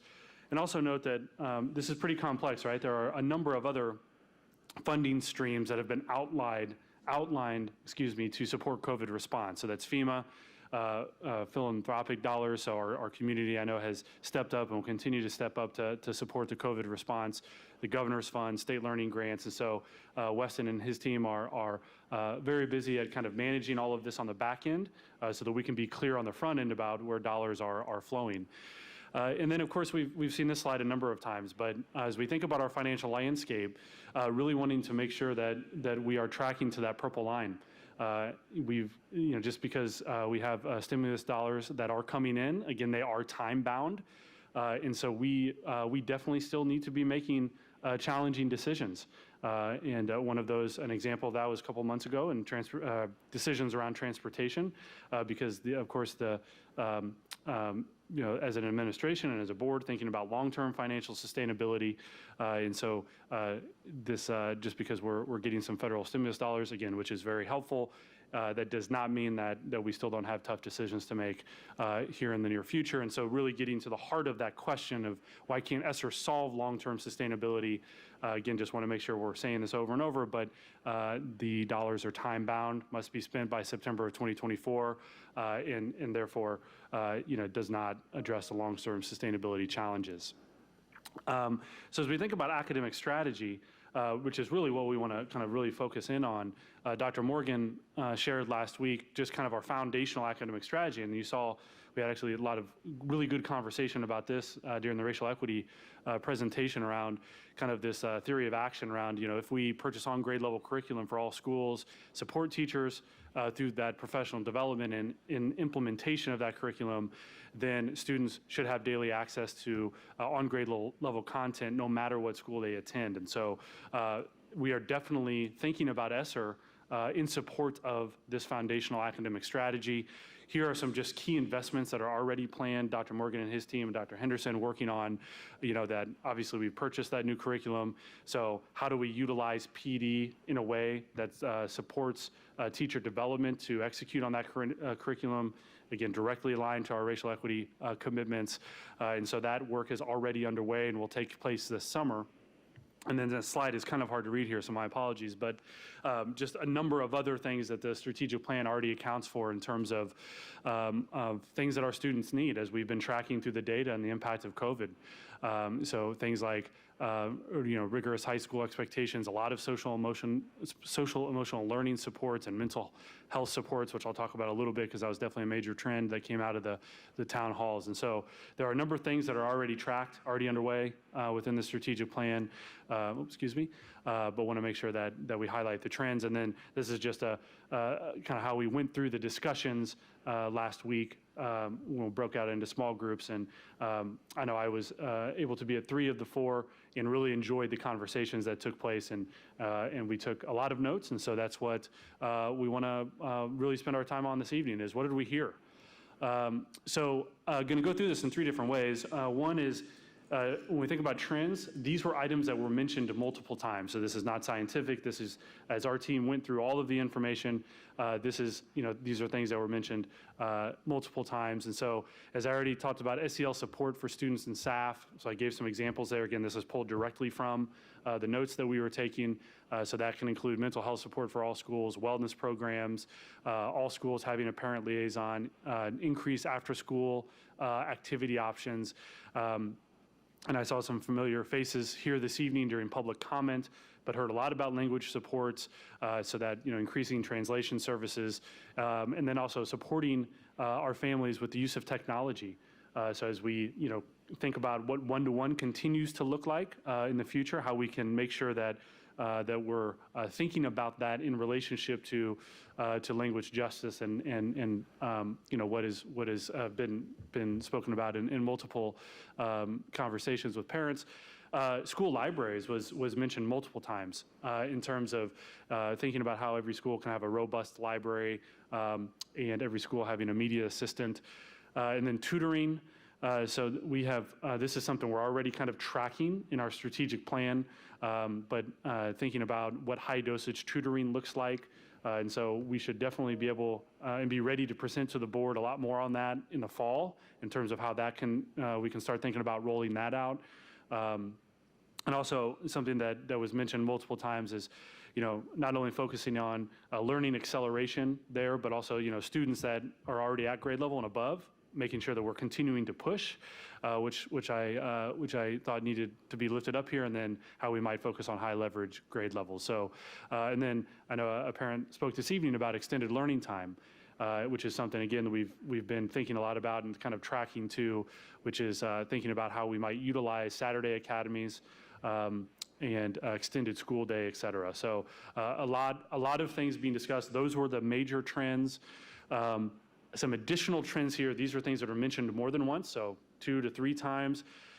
Facility and technology upgrades. Heard a lot about consistent technology across schools for staff. So that is something that we already kind of leaned into a little bit this year with COVID. And so we've I think, had a number of staff members that have asked for kind of continued support there. And then facility beautification, racial equity support. So continued focus on trainings and culturally relevant curriculum, and then increased support for recruitment and retention of staff of color, and then continued investment in teacher training as well. Those were mentioned more than once. And then just some other ideas, kind of outliers, but I think kind of really interesting, and that's what our team's thinking a lot about is, what are some things that might be outliers, but really impactful and transformative. And so there was a mention of teacher grants. So, individual teachers being able to kind of, submit a grant request, so to speak, they might have a really great idea, and so I think that is something that needs to be considered. Providing dollars directly to school teams to see how they might best utilize that for their school communities. I know there are some other systems that are thinking about doing that as well. Reducing class sizes for the near term, again, because these dollars will run out in September 2024, but thinking about how you might add additional FTE in certain buildings or classes, for example. Scholarships for graduating students, and then support for programs that might have been eliminated during the 2021 school year due to decreased enrollment. So we did have to make some cutbacks, of course, as we're all aware, for this current school year. And so thinking about how we can potentially add some of those programs back. So a lot of information there. What's next? We've talked about this ESSER expenditure tracking tool and really thinking about transparency here. The purpose of a tool or of this tool would be that it's going to be online, it's going to be on our website, and it's going to offer our stakeholders an opportunity to follow direct spending of federal stimulus dollars. And so dollars that are spent relative to ESSER are going to be directly tracked on this tool. Do want to make sure that we highlight the content's going to be dollars that have been spent. So these aren't budgeted. When the finance team actually rolls these through and they've been expended, that's when it'll show up on the tracker. And then from a timing perspective, we're going to update this quarterly. That's going to be in alignment with when Weston presents the quarterly finance update. So we do that on a quarterly basis. That's when our internal finance team does a lot of their reconciliations. And so what we want to make sure that we will do is embed those conversations with you and with the community kind of to align on that quarterly cycle. So that as dollars are expended, we can make sure that we are talking about them. But that's the tool. We've been at it for a while now. It's going to launch tomorrow afternoon, and we're excited about that. It is the first step into this. So to Dr. Payne's many points, right? It'll probably be a work in progress as we get feedback from the board and from the community. It might change as we move forward, but really excited about that tool. And then from a looking ahead, some other ideas. If you're interested, this is just for the community and providing additional thoughts. We still have. You can go to myips.org and provide your ESSER feedback. So we do have a form where community members can go and provide feedback, and we'll continue to track that. The deadlines to submit that is by June 30th, 2021. I don't foresee that being the last time. Obviously, we're going to ask for feedback, but as we think about some planning over the summer, do want to make sure we're continuing to offer that opportunity. And then the website also includes a recording of one of the virtual town halls, so that is transparent if people do want to follow along if they weren't able to make a town hall.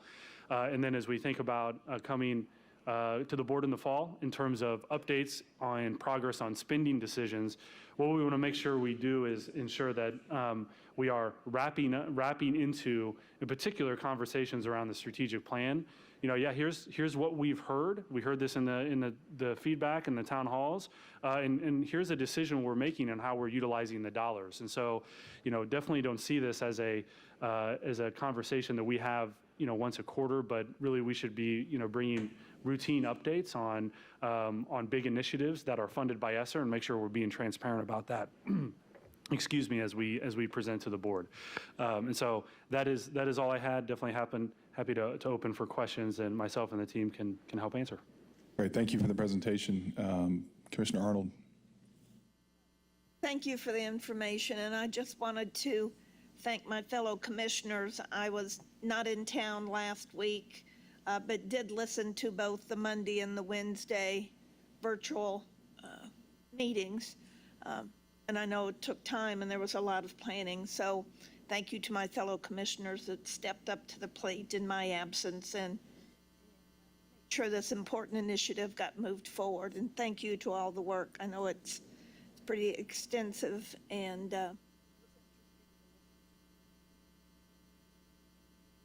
Commissioner Slack.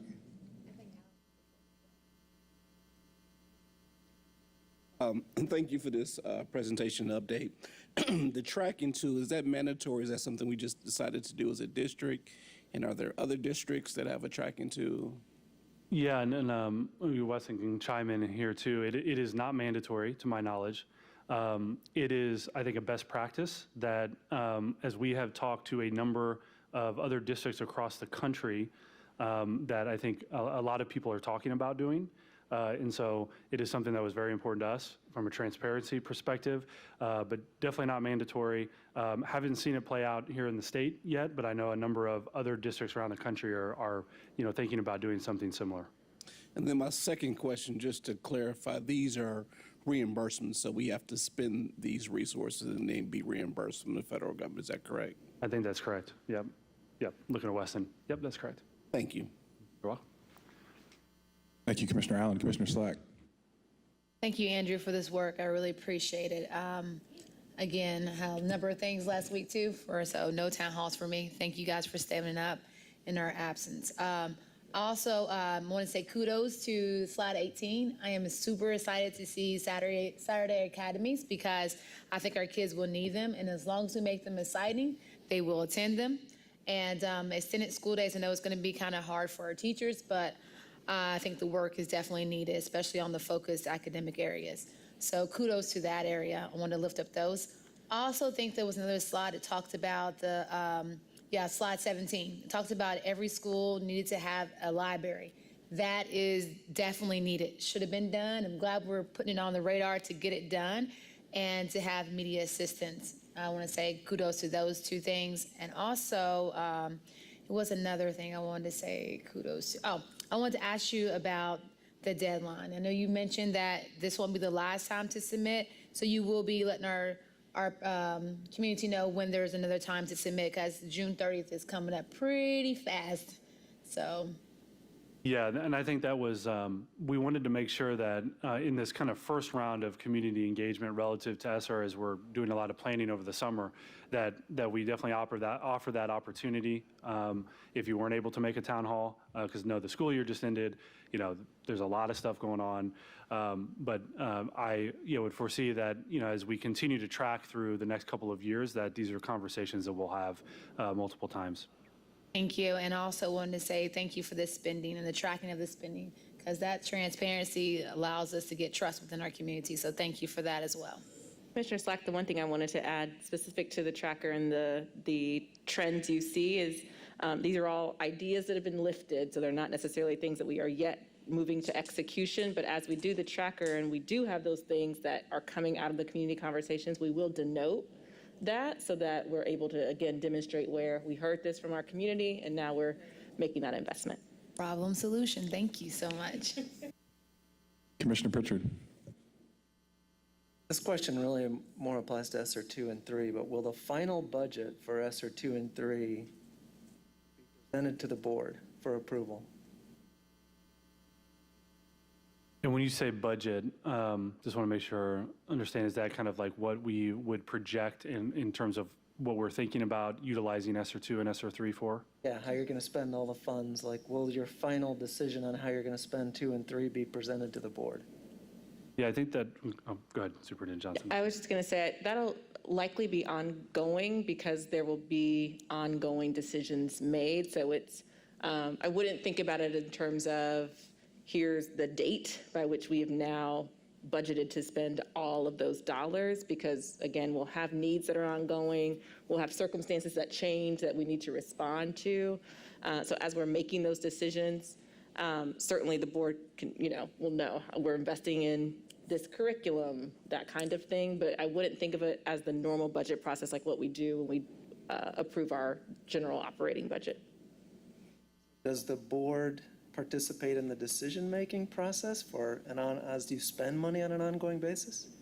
Thus far, the way we've set up the structure for spending is similar to our other federal grants like Title I. So the board doesn't engage in decisions on federal spending. The way we've set it up for this internally is those ideas are coming in from our community, from each chief. They have a process by which they lift that to me on a particular tool. They're bringing the evidence for what the spend might be, how will it be used, the onboarding plan, the offboarding plan, and then I'm giving an approval or saying go back or saying deny.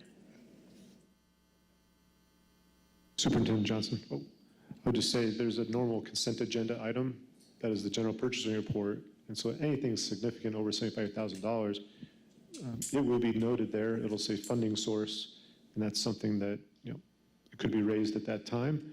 I also know a number of the items that are going to be instituted for next school year. They've been separate board agenda items, for example, the CT3 partnership. That's one that's a significant investment. Board has reviewed it. It's going through general purchasing report. Once we actually have gotten the okay, let's move forward with it, and it's approved by the board. So as far as the full plan, I think defer to how Superintendent Johnson and the process we have. I think networking with other national districts this week, I think our process is fairly well laid out internally, and I like the pace that we're going at it.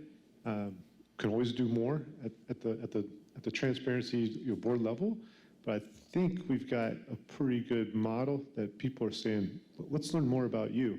Looks like you've got a good process, and kudos to Andrew and Superintendent Johnson and the whole team on the strategy side that's really walking us through, like, let's tie this to the strategic plan. The board is approving the strategic plan, so everything we do is tying to that. So there's a lot of board engagement that's kind of set up for us to make the decisions, I'll say easier, I hate to use that term, but the board has been intimately involved with it. And then on the back end, we're executing and you're approving it through the normal budgetary and board processes on a monthly basis. When we approve the annual budget, will this funding be in the annual budget? So the annual budget, as Superintendent Johnson mentioned, is only the appropriated funds. So the statutory process that we go through in March is not related to this. Now, what we do in those funds will be impacted by what our thoughts and ideas are and our plans are within the federal budget. And that's why it's so important to understand, we'll say it again, this will not fix our long-term sustainability. But if we spend in a way with these funds, they will definitely impact on the board appropriated funds. And as a board, you should question and ask for how does this help or how is this sustainable? That's the question you will be asking. We'll be coming with knowing that question will come to you, will be coming from you about that. So it's part of the process, but it's just part of many of the sources that don't come before you to say, hey, this is the plan. I think we're a district that believes in the autonomy of our schools, and so it's the level of who's made the plan and putting the conditions to make those decisions. Yeah, I'm just asking because it is quite a bit of money in a relatively short period of time, and I'd like to see more detail about how it's going to be spent before we get to the point where it's already been spent. I'm still unclear about how that's going to unfold, but I like the direction we're headed. I think the priorities that you've talked about overlap with the strategic plan and input from the community is great, but I'd still like to see more. I'd like a little bit more advance notice about here's what we're going to do with $213 million before it's already spent. Sure, and our intent certainly isn't to just drop something on the board. So with the quarterly finance updates, with the tracker, with those major purchases that are always on the general purchasing report each month, we can certainly make sure we're denoting that and then talking about kind of where we are in pipeline. Yeah, and I also know I was going to say, if I can just add a little bit here too, is that the first sort of tranche of dollars, ESSER 1, I grew very comfortable with the approach because we knew we had to quickly procure technology. We knew we had to purchase PPE and things of that nature. So certainly, I know I personally was very comfortable with, I don't know if others would agree with that how we spent quite a bit of time discussing the need. We all knew that schools needed all these plexiglasses and PPEs, and we knew we needed additional monitors on buses. And so that conversation was definitely out there. And, I think we still, we delivered through that first phase, and I'm encouraged and feel like this next phase of 2 and 3, to Weston's point, will be very similar, where there's a constant sort of swarming around, gathering data and feedback from our community and sort of building that confidence around that those dollars will be appropriated directly to these very focused, strategic, plan-driven items. So I hear exactly what you're saying. One of the things actually that I am very encouraged of as well is not just the tracker, because the tracker, as I understand, no one else in the state is doing this. And that's a big deal, that we're tracking quarterly on a quarterly basis. And so we'll be able to receive some of that real time along with that consent agenda. But the other piece is on the back end is the accounting rules on the back end from an audit standpoint are probably still being developed right now. And so I know that Weston and the team are definitely deep diving into sort of, okay, what are the rules? What are the reporting requirements?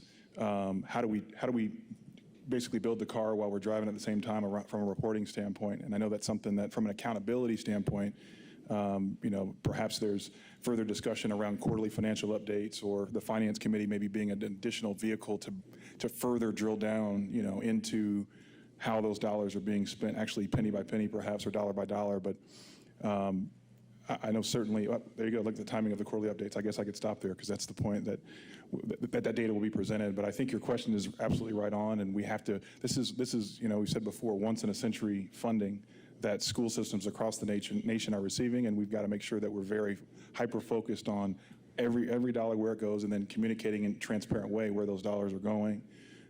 So I think your question's right on, and I think we need to continue to sharpen sort of how we report out, whether it be quarterly, whether it be finance committee. I feel like that might be a great vehicle, audit, et cetera. I think we're all across the state and the country figuring out how to track this money that's shown up to schools. I think everyone's sort of trying to figure that out. So I think you're right on, and you're probing in the right direction, absolutely, 100%.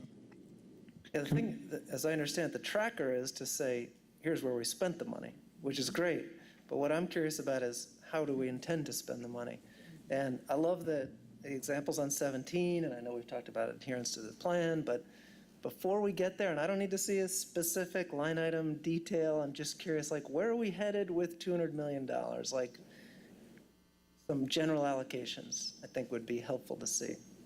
Yeah, I'd like to think that's absolutely doable. Commissioner Arnold.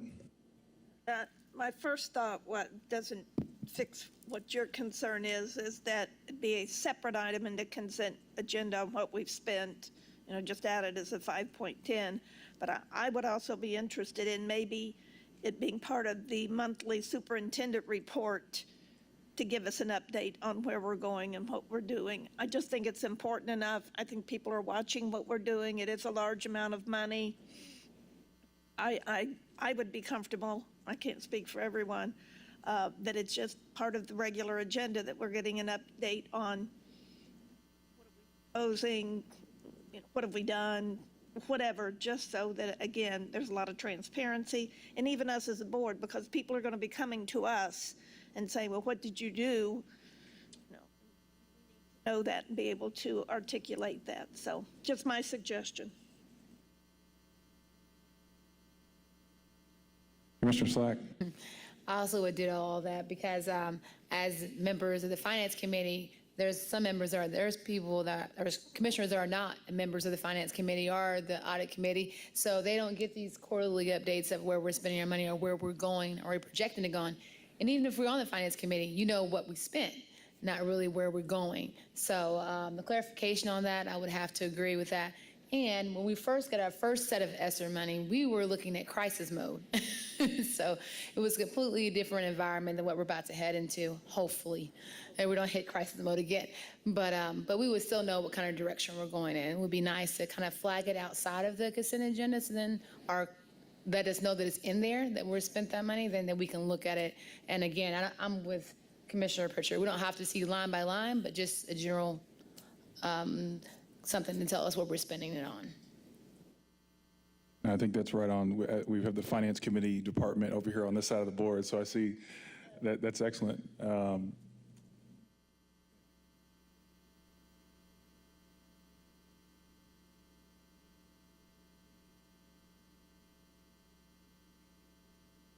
All right, we'll move right along. There are no items in unfinished business. There are 6 items in new business. Item 9.01 is a resolution from the board in support of our LGBTQ+ community, and I'll turn it over to Andrew Burnlore for next steps regarding that resolution. And I'll take it from Mr. Burnlore. Tonight, the board will be considering a resolution voicing and memorializing our commitment to and support for the LGBTQIA+ community within IPS. It is appropriate that we take this resolution during our June meeting as we wish the entire IPS community a very happy Pride Month. We will now read the resolution into the record.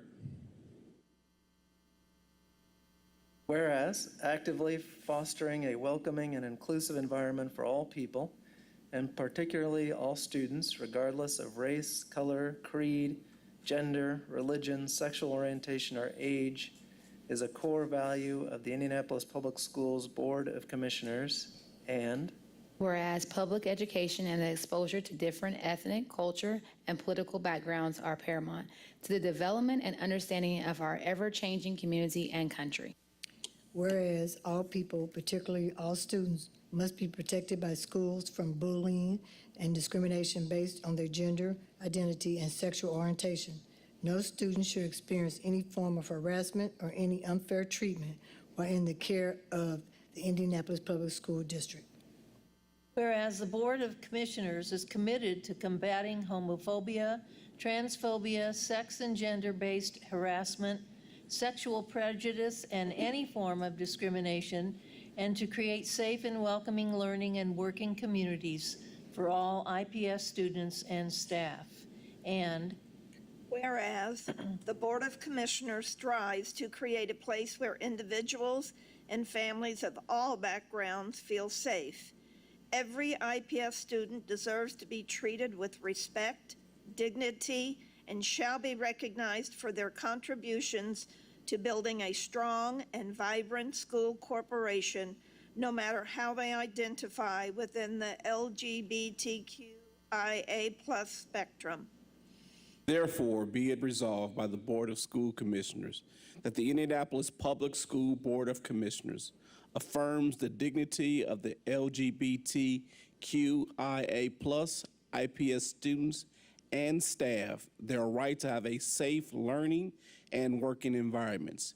We denounce discrimination, harassment, and violence against any individual or community, including those who identify as a part of the LGBTQIA+ community. We call upon our school community to denounce any acts of prejudice, discrimination on the basis of personal identity or sexual orientation, and to make the extra effort to ensure the safety and well-being of all students, staff, and the members of the IPS community. Thank you, Commissioners, for that powerful resolution.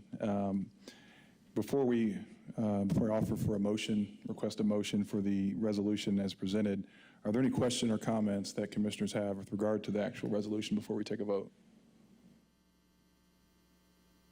All right, hearing none, do I have a motion to approve the resolution as presented so eloquently by my colleagues? Second. We have a motion and a second. Any further discussion? All right, all in favor, say aye. Aye. Any opposed? Motion carries. Thank you. Thank you, Commissioners, for that affirmation of our community. Item 9.02 is a request of the board to approve the administration's request to the State Board of Education for 2 waivers. The first is related to how instructional time is measured, and the second for expanded flexibility related to our use of discretionary funding.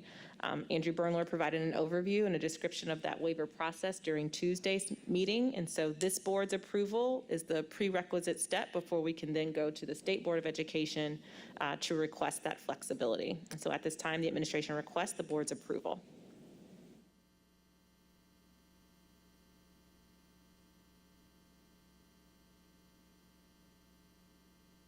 The board will not consider a flexibility waiver. I'm sorry.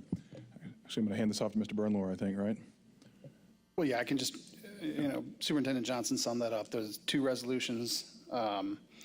It's 1 resolution to waive 2 statutory provisions. The first is the way we account for instructional time. The second is some flexibility with the way we can use some money from a general fund for small purchases. So if approved, the administration will go forward to the State Board and ask for that flexibility.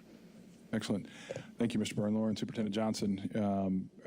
Do I have a motion to approve the resolution as presented? second. I have a motion and a second. Any further discussion? I have a question. Oh, yes. Can we clarify instructional time for me? We're talking about, so let me give an example. For Saturday school instructional time, would that be something that will be, No, it would basically be right now our instructional time is measured in the unit of days, so 180 days. The waiver allows you to measure your time, for example, in this case, in hours. So in the case that, I think Mr. Burnler's example was a good one, that we had to have a half day for some reason, we would still get credit for those hours of instruction that we had and just need to make up the difference. So it's really about measuring the time differently. Thank you for that clarification. Commissioner Slack, my apologies for that. So again, do we have a motion to approve the resolution as presented? So we do have a motion on the table, so I think we're. Sorry, we do have a motion on the table. Any further discussion? Hearing none, all in favor, say aye. Aye. Any opposed? Motion carries and the resolution is adopted. Thank you. Item 9.03 is the adoption of board goals aligned with Strategic Plan 2025. So I'll turn it back over to President Hawkins and Andrew Burnlor for the next steps related to this item. Excellent. Thank you, Superintendent Johnson. First and foremost, I want to thank my colleagues on the board, Superintendent Johnson and the administrative team, and Mr. Burnlor for your tireless effort and willingness to move us along this journey in this endeavor to establish meaningful and aspirational board goals. Collectively, our aspirations for children are high, and our aspirations for IPS are no different. On Tuesday, I shared that the board and the administration aspired to shift the teacher recruitment and retention paradigm here at IPS. And we know that today IPS sets the mark from a compensation standpoint within the county of Marion County. We know that this contributes highly to the stabilization of our learning environments for all of our students. Again, big challenges just don't require, but they demand that we as a board be aspirational and focused, which is why why this board is committed to board goals. These board goals that are aspirational will demonstrate what we believe is possible for our students and school communities. IPS students are capable of anything, and these goals represent what we believe our students are actually capable of. Though the target time horizon is 2025, we also recognize that simply meeting or exceeding state averages is not good enough. We must begin the journey, however, and we begin the journey this evening. If we have learned anything over the last year, it is that too many students and families have felt this heavy burden of both pandemics. So we collectively, as a board and administrative team, must act. Remote control right here. Okay, thank you. So I will briefly move through slides. Again, Tuesday, we spent some time walking through this because I think it's very important that we actually get to the goals and move forward through this presentation. But I do want to lift up the vision and mission here. And I think we root ourselves, as we had our earlier conversation with Dr. Payne and Mr. Stroke, Mr. Harris, as we talk about what roots ourselves. And this is our root, our vision and our mission. And we specifically talk about IPS being a family of excellent schools in which every student has the opportunity to succeed and the power to create their own future. And so that means that we're committed to excellence and opportunity for all of our students. Our mission, which IPS empowers and educates all students to think critically and responsibly, to embrace diversity and to pursue their dreams with purpose. In summary, we educate and we empower at IPS. So I'll move us along here to slide 5, specifically just, again, rooting ourselves in our important values of students first, racial equity, continuous improvement, integrity, and community, which are directly correlated and tied to the strategic priorities 1, 2, 3, and 4 noted in the 2025 strategic plan. And so why board goals? Why is this something that we're focused on? Why are we doing this? And I think the first piece here you'll see on the slide here is the opportunity and urgency for defining aspirations for our students. We believe in our students. We believe that they are able to achieve, per our mission and vision, that they can achieve anything they put their minds to. We believe that our goals and our standards and expectations for students should be aspirational, and so therefore that's why that is noted there. This is incredibly important. We also, we are laser focused, as we've discussed multiple times during this board action session, we're laser focused on racial equity and eliminating achievement gaps. This is absolutely a priority, and we must recognize that the practice of predetermining academic outcomes by race must be disrupted. Thirdly, bringing clarity and focus to the board and the district's work. So more specifically, how we, being very, very clear around where the data lies today and where it's going, being very clear around how our time as a board and how our time as a community is focused, so that we're laser focused on where we are today and where we aspire to be in the coming years. Additionally, establishing a progress monitoring framework. So it's one thing to establish, as Dr. Payne says, it's one thing to have a moment, but it's about creating and establishing a movement. And so it's very critical that we continue to mark where we are, where we're going, and continue to loop back monitor our progress. The second to last bullet is, these goals are intended to be overarching and comprehensive. So not just simply, one or two particular types of schools, but all schools within the IPS family. What also is encouraging about this exercise that we've gone through together as well is that we are also comparing ourselves and really understanding our market, whether it be within Marion County and the state of Indiana. So it's important that we demonstrate, similar to our presentation around Panorama, that we're not just focused on ourselves and with the mirror on us, but we're also considering how that sort of lives within the context of our county and our state as well and beyond. So I want to flag that. And then finally, given the significant learning loss from our recent conversation, obviously about ESSER dollars and about all these other challenges, we know that learning loss and trauma are on the backs, and our communities are living through these challenges. And so we know that impact has been disproportionate. We know that it's time to act, and which is, again, a call to action as we think about our board goals. And so as we move through the why, I'm going to hand this off to Mr. Bernlohr to briefly walk us through where we've been, where we are today, and then to present the goals for prospective adoption.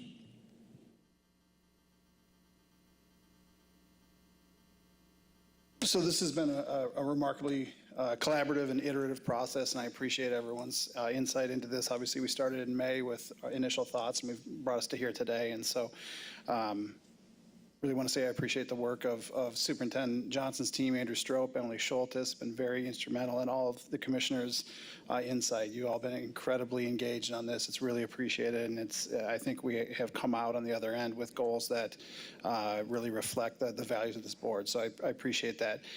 Final goals for board approval today, 9 goals total. We had 7 on Tuesday. There was some really valuable feedback from members of the board to add those 2 additional. So that has happened. 3 SP1 goals, 4 SP2 goals, which reflect the new goals we've added in the last 2 days, and then 1 SP3 and SP4 goals. So again, here are the goals that you'll be voting on. Board goal 1, by 2025, percentage of grades 3 through 8 students meet or exceed ELA will increase from 22 to 50, as measured by iLearn. Number 2, same exact goal for grades 3 to 8. They will meet or exceed grade level standards in math. That number will increase from 21 to 50%. And then our high school students, our board goal 3, by 2025, percentage of students graduating within 4 years will increase from 82.39 to 87. We have 4 SP2 goals where previously we had the 2. So goals 4 and 5 are specific to our grades 3 through 8 Black students. Goal 4 is that those who exceed grade level standards in ELA will increase from 13.7 to 50, and will exceed grade level standards in math is goal number 5, will increase from 12.7 to 50. So as Commissioner Arnold highlighted on Tuesday, that goal also then serves to eliminate the achievement gap between, the goal for the general population is 50, the goal for the Black students is 50. Board goal 6, percentage of grades 3 through 8 Latinx students will meet or exceed grade level standards in ELA, increase from 19.9 to 50. And board goal 7 is added, the same subgroup, grades 3 through 8 Latinx students will meet or exceed grade levels in math will increase from 19.5 to 50%. So again, eliminating an achievement gap there, as the goal is to bring them to 50%. Board goal now 8, which you've seen by 2025, all IPS schools will engage 100% of their families as measured by school-based reports.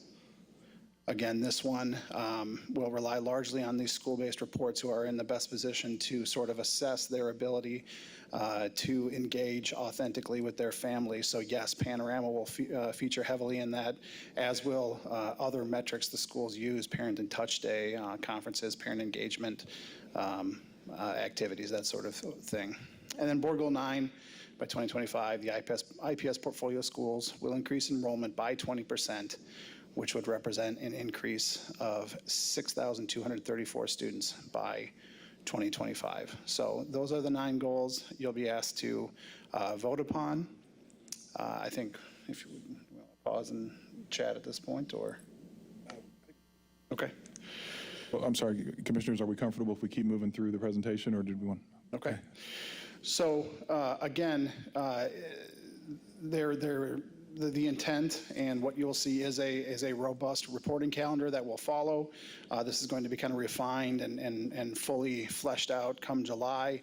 But as was discussed earlier, there will be an ongoing sort of rolling basis upon which the administration provides updates how we in IPS are doing toward the achievement of these goals. So you'll see some of the metrics that will build into these, things like iLearn, NWEA, discipline rates, enrollment. Those things come available on different timelines throughout the year, but when they do, and to the extent they're available and it makes sense, you will be receiving not annual, but really rolling updates as to our progress to these goals. So still work to be done there, and we certainly welcome your continued engagement around that. And then finally, we're going to rework Board Policy 1110. So as we talked about, it's kind of an outdated policy. We are going to move this more to be more focused on evaluation of board goals. So it'll take out the superintendent evaluation piece, which is already governed by a board goal. It will take out the process for board self-evaluation, though we will look into that and stay tuned on that, because I think it's a valuable process that I'm hearing their support to look at, so we will do that. And then it does flesh out a bit more about what the expectation will be around goal evaluation. And on board docs, that board policy is posted. There's a red line version to show what changes are being made, so you can see where those differences are, and then a clean version, which as it sits now, is what you'll be asked to approve come July. So that's now going to sit on the table. It will sit on the table for 30 days. That 30 days allows an opportunity for the public to comment on it, but it also obviously provides an opportunity for you as commissioners to have a look at that and provide input if you'd like something to look different in that. So we'll have an opportunity to chat about that, but don't hesitate to reach out on things you'd like to see in that board policy. So in the way of what we're doing, today's the day that we're adopting board goals. And then July will be that board policy 1110, a more refined reporting schedule. And then really, as we talked about, begin the process of really actualizing these goals, really incorporating them into the, the conversation of IPS, and normalizing them with school leaders, incorporating them into classrooms and instruction and that sort of thing. So that's where we arrived today. Mr. Bernlohr, thank you for that piece of the presentation. Commissioners, before we take a vote, any questions or comments for Mr. Bernlohr? I see Commissioner Arnold's hand. Just want to say how incredibly proud I am to be a member of this body, that we've undertaken this very ambitious initiative. We put a lot of work. It's changed a lot from that first day that we sat at Wendell Phillips. Everyone's input has been listened to, and even as late as Tuesday, we were still making changes to it based on input. So I will proudly be casting my vote to support the board goals and encourage all of my commissioners to join me. Thank you, Commissioner Arnold. Any other questions, commissioners? Commissioner Slack. So we do have our indicators that we're going to be talking about in July. I didn't see it on here that we will be coming back to our indicators. Did I miss that? Yes. And we will be coming back with the board self-evaluation, because I'm definitely in support of having an evaluation of ourselves. And so then other board members will understand how we feel about each other and what we're doing and what direction we're heading. Yes, absolutely. And for those interested, those key indicators and things like that are all in the appendix of the slide deck as well. But yep, don't worry, they're not going away. Okay, thank you guys for the work we've done, and I appreciate it. I will be casting the yes tonight. Any questions, commissioners? Additional questions? Okay. All right. Well, again, thank you, Mr. Bernlohr, for the presentation as well. Do I have a motion to approve the 9 board goals as discussed and presented this evening? So move. I have a motion and a second. Any further discussion? Hearing none, all in favor say aye. Aye. Any opposed? The motion carries and the board goals are adopted. I do want to just again thank each and every one of you commissioners, as well as Superintendent Johnson, Mr. Strope, Emily, I can't remember Emily's last name, Schultes, I'm sorry, yeah, and just so many of you who have been a part of this process. we all show and arrive as with different perspectives and agreements and disagreements. And so this took, as Commissioner Arnold said, quite a bit of sort of congealing, I guess is maybe a good way to put it, to ensure that perspectives, goals, desires were reflected here. So again, I just couldn't be more grateful and thankful to this board for undertaking this, and the superintendent for undertaking this challenging exercise, again, to demonstrate what we aspire for our children in IPS. So thank you. Thank you. Our next item, item 9.04, is an update to the district's schedule of benefits. Ken Pack, who's our Director of Employee Relations and Associate General Counsel, presented these changes during Tuesday's agenda review session, and the administration requests the board's approval at this time. Are there any specific questions or comments regarding the proposed amendments to the schedule of benefits, commissioners? Okay, hearing none, do I have a motion to approve the revised schedule of benefits as presented? So moved. Second. Motion and a second. Any discussion? All right, hearing none. All in favor, say aye. Aye. Any opposed? The motion carries and the new schedule is adopted. Thank you. Item 9.05 is a proposed renewal of a lease agreement that the district currently has with 100 Black Men at Arsenal Technical High School. Ahmed Young, our General Counsel and Chief of External Affairs, provided a brief overview of the renewal terms also on Tuesday. President Hawkins, you asked about how many students are served through this partnership. We heard back from the 100 leadership team. They serve approximately 500 students. So we're very grateful for that partnership and very supportive of extending the lease of their space at Arsenal Tech, and would ask for the board's approval at this time. Thank you, Superintendent Johnson. Before we take a vote, commissioners, are there any specific questions or comments regarding the action to renew the lease with 100 Black Men of Indianapolis? Hearing none, do I have a motion to approve the lease as presented? So moved. Motion is. We have a motion and a second. Any further discussion? All right, all in favor? Say aye. Any opposed? All right, the motion carries. Thank you. Thank you. The final item, item 9.06, is the administration's request to adjust the assignment of the core planning strategies agreement. As I explained on Tuesday, core planning strategies has been acquired by JS Held LLC. We just need to ensure that the agreements we currently hold with core reflect the shift to JS Held. So we would request your approval at this time. Thank you, Superintendent Johnson. Before we take a vote, commissioners, are there any specific questions or comments regarding the core agreement as presented? All right, hearing none. Do I have a motion to approve the assignment as presented? So moved. Second. A motion and a second on the floor. Any further discussion? Hearing none. All in favor, say aye. Aye. Any opposed? The motion carries. Thank you. All right, we'll move on to section 10. At least it's not 10 p.m. So section specifically 10.01. We'll now move to closing comments. Do any commissioners wish to offer any closing comments this evening?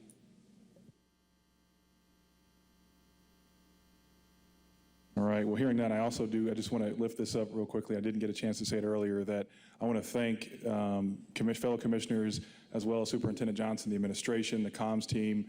I thought the Esser Town Hall approach was excellent. I had an opportunity to be in the virtual and in the in-person, and I thought that they were well organized and facilitated. So just incredibly thankful for your efforts during that process. And again, also just want to thank our community, our families, our parents who came to speak today during public comment. Your voices are powerful and meaningful, and we ask that you continue to bring your voice to the public comment. It's nice to be able to allow more people in the room to be able to hear more voices. So again, I want to thank everyone who came out tonight and tuned in as well. So hearing no additional comment. Oh. Okay, I'm sorry. Where I was going. Okay, yeah. Hearing no closing comments from commissioners, I will hand the microphone over to Superintendent Johnson. I'll just echo the gratitude for last week's town hall and wish everyone a happy Pride Month. I'm very proud of this board for the resolution approved this evening. That'll be all for me tonight.